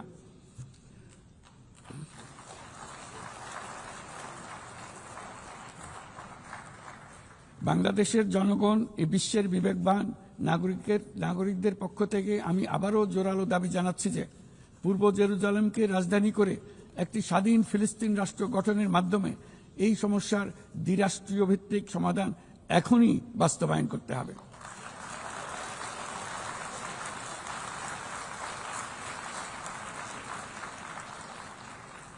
শুধুমাত্র 1967 সালের পূর্বের সীমারেখার ভিত্তিতে যেখানে ইসরায়েল ও ফিলিস্তিনের শান্তিপূর্ণ সহাবস্থানে থাকবে তখনই ন্যায় বিচার সম্পূর্ণভাবে কার্যকর হবে। মাননীয় সভাপতি, বাংলাদেশে আমরা বিশ্বাস করি যে আমাদের একটি শান্তির সংস্কৃতি আমরা গড়ে তুলব, যেখানে সর্বস্তরের সহনশীলতা, অহিংসা, সংলাপ ও সহযোগিতার মূল্যবোধ প্রতিষ্ঠিত করা হবে। গত 3.5 দশক ধরে জাতিসংঘের শান্তিরক্ষা কার্যক্রমে অন্যতম শীর্ষ শান্তিরক্ষা প্রেরণকারী দেশ হিসেবে আমাদের অংশগ্রহণ বৈশ্বিক শান্তি ও নিরাপত্তার প্রতি আমাদের নিরবিচ্ছিন্ন অঙ্গীকারের এক বাস্তব প্রমাণ। এমনকি এই মুহূর্তে প্রায় 6,000 বাংলাদেশি শান্তিরক্ষী বাহিনী বিশ্বের সবচেয়ে সংঘাতপূর্ণ অঞ্চলগুলোতে জাতিসংঘের আওতায় দায়িত্ব পালন করছে। আজ পর্যন্ত মোট 168 জন বাংলাদেশি শান্তিরক্ষী তাদের দায়িত্ব পালনকালে শহীদ হয়েছেন। একাধিক গবেষণায় একথা বারবার প্রমাণিত হয়েছে। জাতিসংঘের শান্তিরক্ষা কার্যক্রম অন্য যে কোনো একপাক্ষিক শান্তিরক্ষা উদ্যোগের তুলনায় অধিক টেকসই এবং কার্যকর। তাই বিশ্বের শান্তিরক্ষাকারী এই কার্যক্রমের ধারাবাহিকতা ও কার্যকারিতা রক্ষায় আমরা জাতিসংঘের শান্তিরক্ষা অভিযানের জন্য স্পষ্ট ও বাস্তবসম্মত ম্যান্ডেট এবং পর্যাপ্ত বাজেট বরাদ্দের দাবি জানাচ্ছি। শান্তিরক্ষীদের নিরাপত্তা এবং তাদের বিরুদ্ধে সংঘটিত অপরাধের জবাবদিহিতা নিশ্চিত করাও সর্বোচ্চ গুরুত্বের সঙ্গে বিবেচনা করা উচিত। দেশে এবং আন্তর্জাতিক পরিসরে বহু ভাষিকতাকে বাংলাদেশ সক্রিয়ভাবে উৎসাহিত করে, কারণ আমরা বিশ্বাস করি যে ভাষাগত ও সাংস্কৃতিক বৈচিত্র্য পারস্পরিক বোঝাপড়াকে আরও গভীর করে। একবিংশ শতাব্দীতে কোনো সমাজেই ঘৃণা, অসহিষ্ণুতা, বর্ণবাদ, বিদেশিদের প্রতি বিদ্বেষ বা ইসলাম বিদ্বেষীদের কোনো স্থান নেই।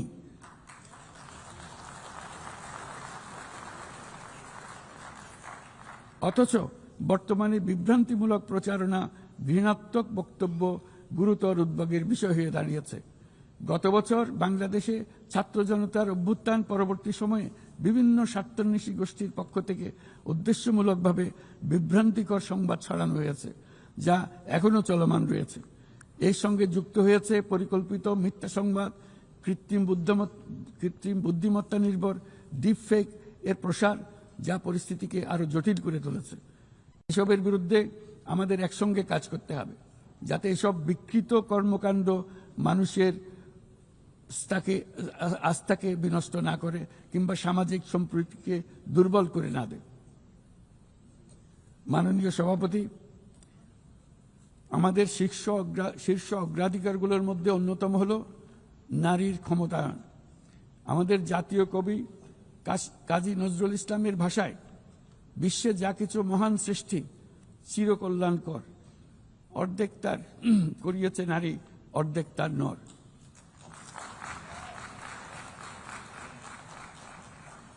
প্রকৃতপক্ষে বর্তমান বিশ্বে অনেক গুরুত্বপূর্ণ ক্ষেত্রে নারীদের অবদান অর্ধেকেরও বেশি। এই মাসে বাংলাদেশে প্রথমবারের মতো unpaid household production satellite account জরিপ প্রকাশিত হয়েছে।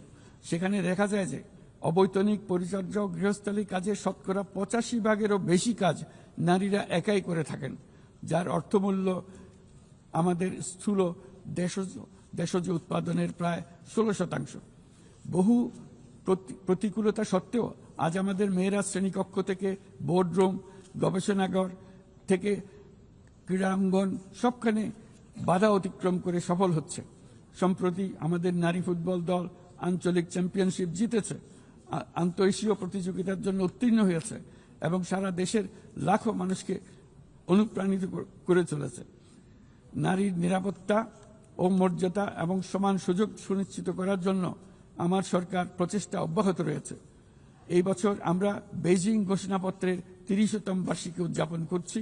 এই উপলক্ষে নারীর ক্ষমতায়নে আমাদের অঙ্গীকারকে আরও জোরদার করতে আমরা বেইজিং +30 অ্যাকশন এজেন্ডা এর অধীনে আগামী 5 বছরে বাস্তবায়নের লক্ষ্য নিয়ে 4টি জাতীয় প্রতিশ্রুতি ঘোষণা করেছি।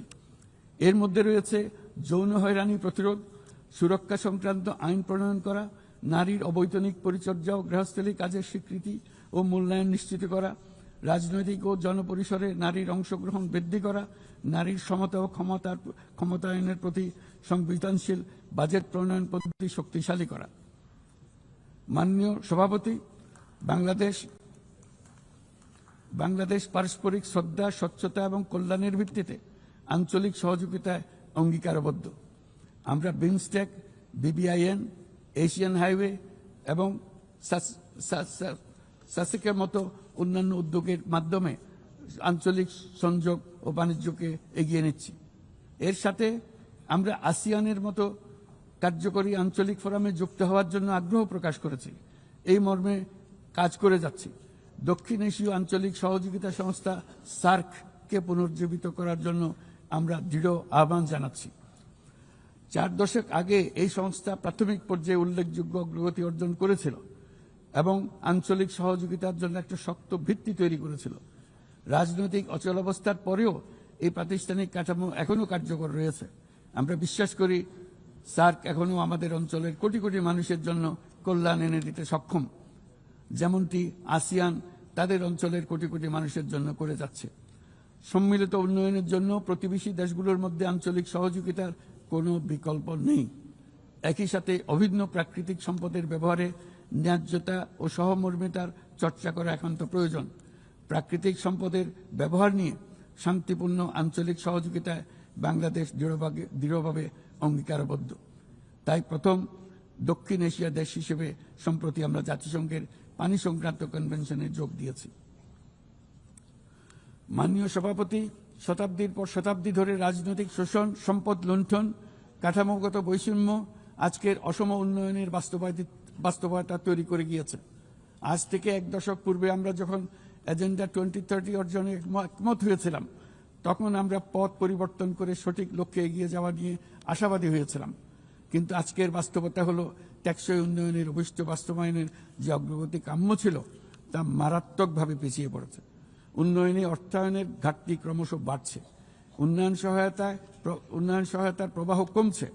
আমরা দাতাদের সমূহকে এই প্রবণতা থেকে বেরিয়ে এসে তাদের অঙ্গীকার পূরণ করতে আহ্বান জানাচ্ছি। আমরা স্বল্পোন্নত দেশ হতে উন্নয়নশীল দেশ হিসেবে উত্তরণের প্রক্রিয়ায় আছি। আমাদের মসৃণ ও টেকসই উত্তরণ নিশ্চিত করতে আন্তর্জাতিক সম্প্রদায়ের বিশেষ করে জাতিসংঘের সংশ্লিষ্ট সংস্থাসমূহের সহযোগিতা অত্যন্ত জরুরি। তাদের সাহায্য সহায়তা আমরা কামনা করছি। এ বিষয়ে OHRLS সহ সংশ্লিষ্ট সংস্থাসমূহের কার্যক্রমকে সাধুবাদ জানাই। স্বল্পোন্নত দেশসমূহ এবং ঝুঁকিতে থাকা অন্যান্য দেশগুলোর প্রতি আমাদের কার্যকর সহযোগিতা প্রদানের জন্য আমরা আমাদের দপ্তরকে আরও শক্তিশালী করার আহ্বান জানাচ্ছি। একই সঙ্গে অনুদান ও ঋণের পাশাপাশি সরকারি ও বেসরকারি উদ্যোগে সামাজিক ব্যবসা খাতকে বিপুলভাবে এগিয়ে দিয়ে যাওয়ার জন্য আহ্বান জানাচ্ছি। এই নতুন পদ্ধতি দাতা ও গ্রহীতা উভয় দেশের জন্য মঙ্গলজনক হবে এবং উৎসাহব্যঞ্জক হবে। সৃজনশীলতার অতি উচ্চ পর্যায়ে যেতে আমাদের সহায়ক হবে। মাননীয় সভাপতি, বাংলাদেশের অগ্রগতি উন্নয়নের অভিযাত্রায় জাতিসংঘের অবদানকে আমরা সাধুবাদ জানাই।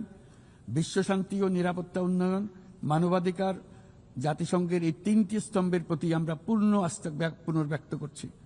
আমার বক্তব্যের শুরুতেই আমি বলেছিলাম যে আজ 8 দশকে জাতিসংঘ বারবার দেখিয়েছে যে বহুপাক্ষিক কূটনীতি মানব জাতিকে আরো ভালোভাবে একসঙ্গে বেঁচে থাকার সহায়তা করে। তবু এর 80তম বার্ষিকীতে আমাদের স্বীকার করতেই হবে যে বহুপাক্ষিক কূটনীতি আজ নানা রকম চাপের মধ্যে রয়েছে। প্রায়শই অসম দ্বিপাক্ষিক সম্পর্কের টানাপোড়েনে আবারও প্রমাণ করেছে যে বহুপাক্ষিক কূটনীতি আমাদের শেষ এবং সর্বোত্তম ভরসা। তাই বহুপাক্ষিক কূটনীতির ধারক ও বাহক জাতিসংঘকে উজ্জীবিত রাখতে আমরা সদস্য রাষ্ট্রগুলোর সাথে পূর্ণ স্বচ্ছতা ও আন্তরিকতা আলোচনার আহ্বান জানাচ্ছি। বর্তমান সময়ের দাবি মেটাতে বহুপাক্ষিকতার প্রতি আমাদের যৌথ আকাঙ্ক্ষা পূরণ করতে হলে জাতিসংঘকে ক্রমাগত বিকশিত ও অভিযোজিত হতে হবে। এই মর্মে আমরা মহাসচিবের UN80 উদ্যোগকে স্বাগত জানাই। তবে একই সঙ্গে জোর দিয়ে বলতে চাই যে সংস্কারের নামে যেন বহুপাক্ষিকতাকে দুর্বল করা না হয় বা উন্নয়নশীল দেশগুলোর কণ্ঠস্বরকে অবহেলা না করা হয়। সংস্কারের একমাত্র লক্ষ্য হওয়া উচিত মাঠ পর্যায়ে বাস্তব ও ইতিবাচক পরিবর্তন আনা।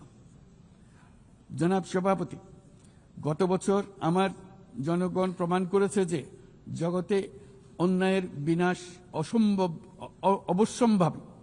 তারা প্রমাণ করেছে যে পরিবর্তন যেমন সম্ভব তেমনি এটা অপরিহার্য। আমাদের মনে রাখা দরকার যে সামনের দিনে যে চ্যালেঞ্জগুলো আসছে তা কোনো দেশের পক্ষে একা মোকাবেলা করা সম্ভব নয়। একই সঙ্গে আমাদের এটাও মনে রাখতে হবে যে বর্তমান পৃথিবীতে কোনো একটি দেশ সংকটে পড়লে অথবা বিশ্বের কোনো এক প্রান্তে সংকট দেখা দিলে সমগ্র বিশ্বের নিরাপত্তায় ঝুঁকির মুখে পড়ে যায়। আমাদেরকে 3-0 পৃথিবী গড়ার স্বপ্ন নিয়ে অগ্রসর হতে হবে।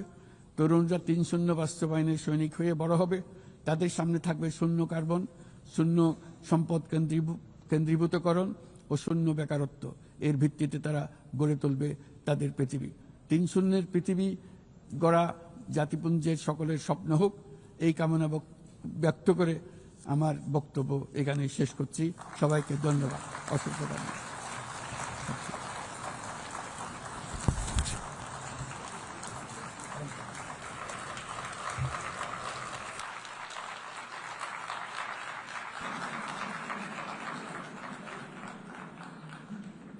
On behalf of the Assembly, I wish to thank the Chief Advisor of the Interim Government of the People's Republic of Bangladesh.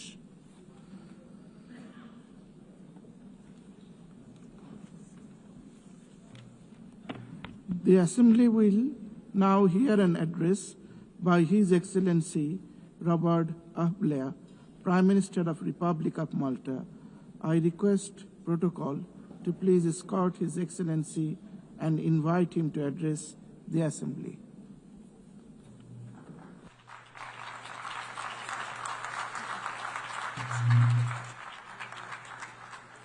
Mr. President, Excellencies, distinguished delegates, and dear friends, we are gathered here just a few weeks shy of the 80th anniversary of the foundation of this United Nations. Unfortunately, even a glance at the global headlines is enough to produce the depressing thought that perhaps it should be less of a birthday party and more of a wake-up call. But firstly and firmly, I want to reject the idea that the need for the United Nations is any less imperative today than it was 8 decades ago. Then, as now, you could be forgiven for losing hope. In 1945, at the end of that global conflict, the world seemed to be in ruins. Thankfully, in 2025, our world isn't in ruins, but too much of it is in flames. 80 years ago, the leaders owed it to the millions who had lost their lives over 6 years of slaughter to never lose hope. So do we, as leaders of today, owe it to every citizen that we serve to similarly never lose hope, to never lose sight of the founding principles that brought the countries of the world together, to never allow that which divides us to obscure the much greater values that unite us, to never give in to pessimism or cynicism about what the future can hold. Now, don't misunderstand me. I am not blind to the magnitude of the challenges that our world faces. I know that fine words here in New York won't, by themselves, end conflict, hunger, or deaths by malnutrition. But I remain convinced that the resolution we show and the resolutions we pass here can make a real and tangible difference on the ground. We must never lose sight of the power of collective will and that of collective action. Because while the 8 decades of the United Nations have seen far too much conflict and suffering, they have also seen human progress on a scale even the most optimistic of the founding fathers, who dared to dream that working together could work to transform the lives of ordinary people, would never have imagined themselves. Let me cite just one example. In 1945, global life expectancy, war aside, was in the mid-40s. Children born this year, in 2025, can expect to live in their mid-70s. Now, that didn't happen by luck or by accident. It happened by will and resolve. It happened by effort. And it happened also because of the positive work being conducted by the agencies of this United Nations. And it is not just in terms of life chances that the United Nations has had a positive, transformative impact. The values inscribed in the founding charter had a profound effect on the journey to self-determination of so many nations, like my own, Malta. In 1945, Malta was still a colony, a British military and naval base. In 2025, Malta is a proud republic since 1974 and independent since 1964, playing its part at the pivotal crossroads of 2 continents. So, the country I am honored to lead will never turn its back on the possibilities that the principles of our United Nations offer to deliver solutions to even the gravest of challenges. Perhaps the gravest of those challenges that the world faces is division. Barriers are being built when they should be coming down and dismantled. And those barriers really are already proving obstacles to the exchange of trade, innovation, ideas, of hope that our world needs. In thinking about this throwing up of barriers, I thought of some words of the late US President, Ronald Reagan. In his 1985 State of the Union address, he had said, "There are no constraints on the human mind, no walls around the human spirit, no barriers to our progress except those we ourselves erect." And who can forget the 4 simple words which changed the course of history that President Reagan himself delivered 2 years later when he stood in front of the Berlin Wall and dared to say directly to the Soviet leader, Mr. Gorbachev, "Tear down this wall." So I say to each and every one of my fellow leaders, let us tear down the walls together. Let us dare to say the seemingly unsayable. Let us dare to achieve the seemingly unachievable. Let us dare to make the changes needed, no matter how seemingly overwhelming the odds. We must not be afraid also to make those changes closest to home in the very way this United Nations works. The biggest threat to the future of our United Nations doesn't come from those who want to tear it down, but it comes from those who say that in the face of that pressure, we should barricade ourselves in and reject the idea of change and reforms. It comes also from those who say that to admit imperfections and weaknesses in the way that we work is to give comfort to those who decry and belittle the very idea of the United Nations. That couldn't be more wrong. What empowers the opponents is any hint of an organization with its head buried in sand. A bunker, a fortress mentality would be fatal. The status quo simply isn't an option. We need to deliver a United Nations that is smarter and, of course, fairer. And we need to accelerate the pace of change to do just that. The change has also to begin at the top. I want to take this occasion to pay tribute to the Secretary General and his unwavering commitment and dedication to the cause of peace. Thank you, Antonio. But no one can say that the big power horse trading that has marked every single election of a Secretary General has been an edifying sight. We often reach the right outcome, and that is good and positive, but we certainly go the wrong way about it. We need to do better. The process to find a worthy successor to Secretary General Guterres must be a step change in the way that we work. The selection process must be transparent, inclusive, and based on merit, not political bargaining. The decision must be taken out of the corridors of this building and become a truly global conversation involving all member states, as well as civil society. As for the Security Council, its makeup reflects the world as it was in 1945, and not as it is in 2025. Malta begs the clamor for expansion and fairer regional representation. But it isn't just the composition that needs to change. The role of the Security Council needs to be elevated. It must serve as a greater counterbalance to the dominance of the larger powers. It must also be a genuine platform for all the nations of the world to have our voices heard. And change needs to come not just to political structures, but to the way the United Nations works. All around the world, including in Malta, my country, citizens are rightly pressing governments to do more with less, better value for money. The United Nations, like any other publicly funded organization, needs to make sure that it ruthlessly focuses not on protecting the way things are not done now, but on the way things can be done differently to deliver better outcomes for the same investment.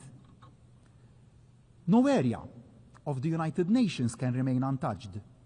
No vested interest left untackled. The United Nations must embrace digital diplomacy for the artificial intelligence age. Every system must be streamlined, every process scrutinized to ensure it delivers for the front line. Every program assessed against its actual impact. We shouldn't be afraid to ensure that the United Nations stops doing things it does badly and starts doing those things it does well, even better, and even more efficiently. Too often, global relations, like much of life, can seem merely a numbers game. Of course, the biggest states will always have the loudest voices, and that is understandable. But there can be no doubt that small states and developing countries are often underrepresented and underheard when key decisions are taken and made. Unless our unique experiences are taken into account and our needs, we won't put in place solutions that can actually deliver across the whole world. It is a self-defeating mistake for the big boys club to crowd out the added value that small nations can bring to the table. We bring innovation, credibility, and moral authority to any concerted global action. To exclude the small is to damage the big. We all lose, which is why, although Malta may be one of the United Nations' smallest members in terms of geography, we have always been determined to be one of the UN's biggest voices. Malta remains as committed to the goals of peace, dialogue, diplomacy, and global cooperation as we were on that day in 1964 when we took our seat for the first time in this United Nations. As we've grown as a nation, found our feet on the European and world stage, and developed a fast-growing economy, so too have we found our role in the work of the UN. Small nations, like ours, have to be realistic about how we can add value. But I firmly believe that Malta has a combination of two major factors that makes our country an asset to the global conversation. Firstly, Malta has a deep commitment to the power of multilateral engagement.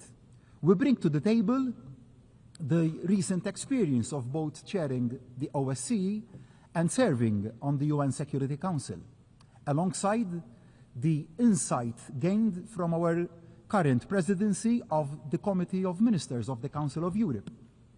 I am particularly proud that Malta's presidency coincides with the 75th anniversary of the European Convention on Human Rights, rising, like the United Nations, from the ashes of the Second World War, guaranteeing for hundreds of millions of Europeans and other peoples the fundamental human rights for which so many people lost their lives in their fight for them. Secondly, Malta offers a unique platform for peace. We offer a unique mix that leaves Malta particularly well placed to host dialogue and discussions between parties, between countries, no matter how far apart they are. Our geography at the crossroads of two continents, our neutrality enshrined in our constitution, our diplomatic tradition as a respected and knowledgeable fair broker. Together, they make Malta the ideal location to come together to try and find solutions to even the most intractable of disputes. So, today, I renew my open offer to the warring parties of the world and those working to bridge those divides. Malta stands ready to welcome you, to facilitate, and to support you in finding ways forward. Now, nobody disputes how deeply entrenched are the barriers to peace, but that doesn't mean that the search for solutions should ever be paused. Thinking back and going back to President Reagan when he dared to call for the walls, physical and political, that were dividing Europe to be torn down, many had dismissed it as an impossible dream, unrealistic, never going to happen. But it did. The seemingly intractable Cold War came to an end. As global leaders, we must equally never give up, never say peace can't be achieved, never give in to defeatism, even the most outwardly unresolvable of conflicts. Sadly, on Malta's doorsteps, two such conflicts, wars, are raging: Ukraine and Gaza. The world must not turn its back on either, or tackle them with double standards, as this would undermine our credibility and effectiveness. We must never wring our hands and consign any conflict to the too difficult to deal with pile. It is now 3.5 years since Russia's unprovoked and illegal invasion of Ukraine. Malta remains resolute now as it was then in demanding a lasting and just peace that guarantees Ukraine's sovereignty. This is the only solution which will adhere to the spirit of both the UN Charter and international law. But that can only come about following a full and unconditional permanent ceasefire and the full participation of Ukraine in any future peace talks and decision-taking. Malta stands firmly with our fellow EU members in believing that we must keep the strongest possible pressure on the Russian economy to force the Russian government to see sense and engage in genuine and constructive dialogue. Slava Ukraini. So too must there be an immediate and permanent ceasefire in Gaza. The suffering of so many thousands of innocent civilians must come to an end now. It must come to an end now. Yes, the remaining hostages must be released immediately by Hamas. International humanitarian aid must be allowed to flow in Gaza without impediment.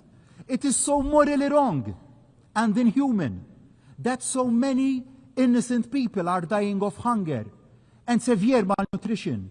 These atrocities must stop now.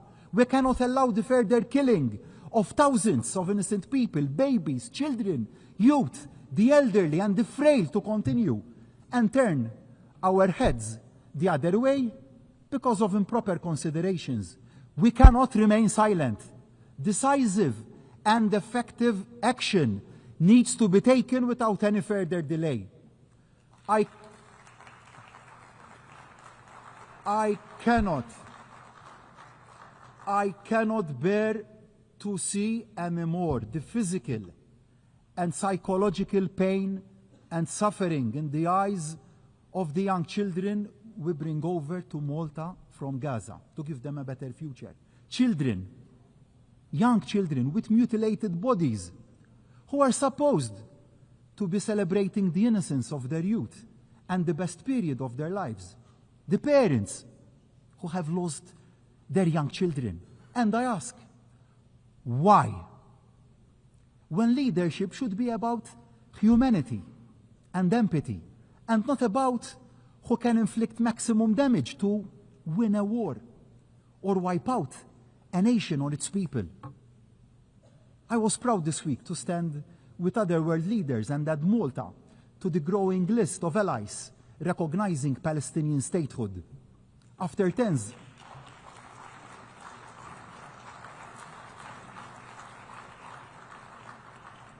tens of years of discussion in Malta, we took decisive action and did the right thing to do. I owe this to Ibrahim, a 15-year-old icon of the resilience and strength of the Palestinian people. Ibrahim is now receiving the best medical care and prosthetics in Malta after having both his legs blown off and severely injured by a missile fired from a drone in Gaza. His friends were killed in the same accident. These are the daily realities in Gaza, and we have to stand up and be counted. Not doing so would mean that we are complicit in what is happening. Now, a viable two-state solution, no, isn't a reward for Hamas. It is the exact opposite. It is the only way, in actual fact, to finally banish evil of Hamas. It is the only solution that can deliver the sustainable and peaceful future that both peoples wish for and deserve. Of course, the road to a fair two-state solution is a long one, fraught with difficulties. But just because something is hard doesn't mean it is impossible. The world owes to Israelis and Palestinians alike to pursue this path to peace.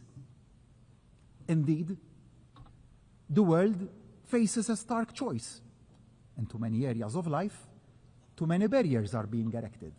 When too many countries pull up the shutters and turn in on themselves, it is small island nations like Malta that pay the highest price and take the biggest hit. Let me be clear, security is the first duty of any government. being against barriers doesn't equal being against sensible safeguards. Every nation has the right to take necessary steps to protect itself, but isolation doesn't make anyone safer, because as all the evidence of history shows, the greater the cooperation across borders, the greater the protection we can afford to our citizens. And a threat to global prosperity is a threat to global security. So, I urge the United Nations to redouble its efforts to safeguard the connectivity that trading nations like Malta have to rely on. It is incumbent on all of us to resist the trend to protectionism and fight for open markets.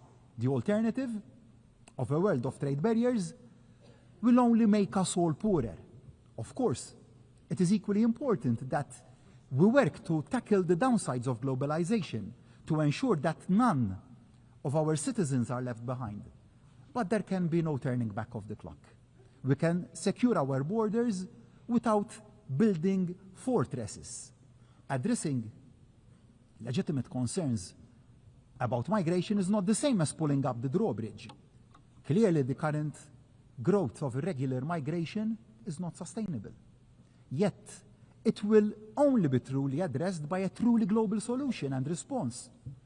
A coordinated response that is both humane and sustainable, that acknowledges the fundamental truth that migration is driven by poverty and conflict, driving migrants to risk their lives at the mercy of criminal human smugglers in search of a better future for themselves and their families. Every country has a right to secure its borders, but every country equally has a duty to play its part in tackling the root causes of irregular migration. You might say, tough on irregular migration, tough on the root causes of irregular migration. Underpinning all this is the need for every member of this United Nations to recommit to the primacy of international law and the value of international cooperation. No country, however large, however strategically important, is above the rule of law. Might does not automatically equal right. Small states like Malta cannot afford the risks of a world where some ignore the laws when it suits them. Upholding the charter upon which this United Nations was born 8 decades ago isn't wide-eyed idealism. For nations like Malta, it is about our very survival, equally vital. For the survival of small island nation-states is the absolute necessity of stemming down the impact of man-made climate change. It would be too easy for a world waylaid by war to shrug its shoulders and claim it lacks the bandwidth to keep taking the actions needed to keep down the Earth's temperature. Malta, however, will keep working to amplify the voices of the small islands across the globe. As a small island state, we are at the front line of rising temperatures and rising sea levels. This isn't some theoretical threat. It is a challenge to our very existence. So Malta will continue to support indices like Corvi that bring home just how vulnerable small island states are to climate change. And we will maintain pressure for greater support to be given to those developing small island states where the threat is highest and fastest.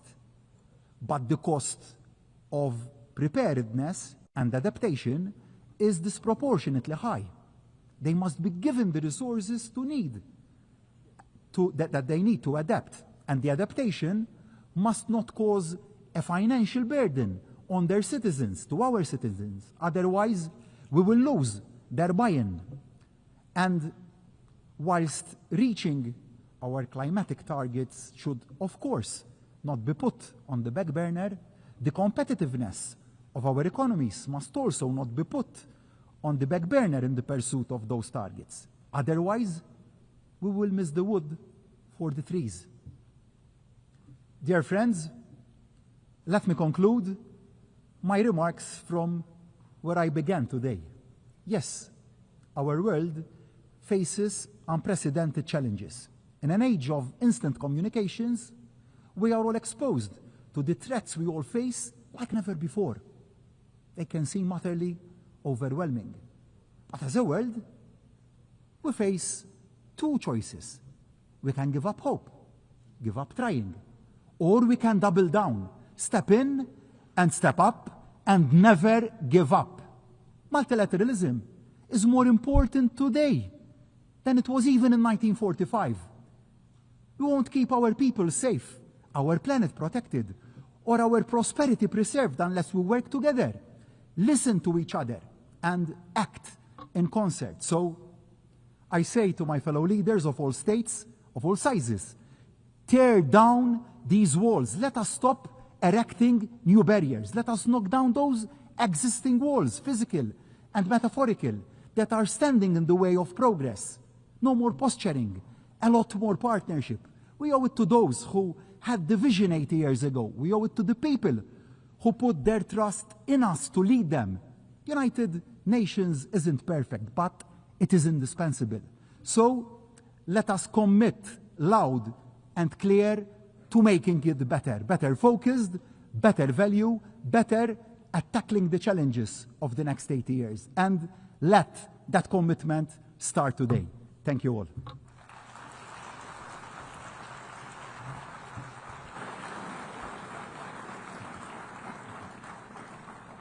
On behalf of the Assembly, I wish to thank the Prime Minister of the Republic of Malta.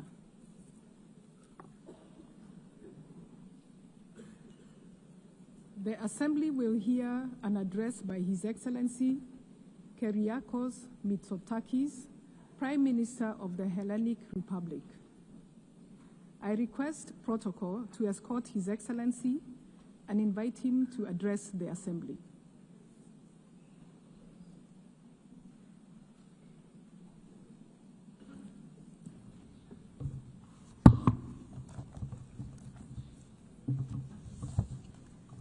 Madame la Présidente, heads of state and government, ladies and gentlemen, it's an honor to address this assembly for the 7th time as Prime Minister of Greece. And as many other speakers have pointed out, this year carries a special weight as we celebrate the 80th anniversary of this United Nations. 80 years of hope, of struggle, of progress. And this milestone coincides with a very important moment for Greece, our 3rd tenure as a non-permanent member of the Security Council. And we accept this responsibility with honor and with a deep sense of duty as a nation that stood at the birth of this organization. And like so many other nations, my country came here devastated by the horrors of the Second World War. The Charter of the United Nations was not just a legal document, it was a commitment that never again should force prevail over the rule of law. And for 8 decades, the United Nations has defended peace, has advanced human rights, has expanded access to health, education, and equality for all. It has stood as a custodian of international law, safeguarding the rules and principles that make international cooperation possible. The United Nations was at the epicenter of a historic turning point. It gave voice to the hopes of people long denied freedom. Decolonization brought new nations into this assembly, and they brought with them their histories, their culture, their aspirations. And their participation helped redress historical injustices and transform the organization into a true reflection of the world's diversity. These achievements are real progress. They have made our world safer, fairer, and more prosperous, but they should never, never be taken for granted. They were won through effort and sacrifice, and they remain fragile. Ladies and gentlemen, a new global order is on the rise. Multilateralism is under strain, and fundamental tenets of the post-1945 world are being questioned. We witness attempts to revive the imperial ambitions of previous centuries. Revisionist narratives are resurging. And some leaders, unfortunately, remain trapped in the past, chasing illusions of a bygone glory. Might over right risks once again becoming the norm in international relations. A norm the international community has sought to overcome for more than 80 years. And this trend is strengthening at a time when global challenges continue to multiply. Climate change, migration, the advent of artificial intelligence. Our world is changing. We must meet this change with courage and responsibility, but never, never at the expense of the principles that form the very fabric of the international community represented in this assembly, most important of them being respect for territorial integrity and the peaceful resolution of disputes. Being situated at the crossroads of three continents, Greece is a pillar of stability and a reliable partner in a turbulent region. We uphold the principles of international law. We seek dialogue and peaceful coexistence with our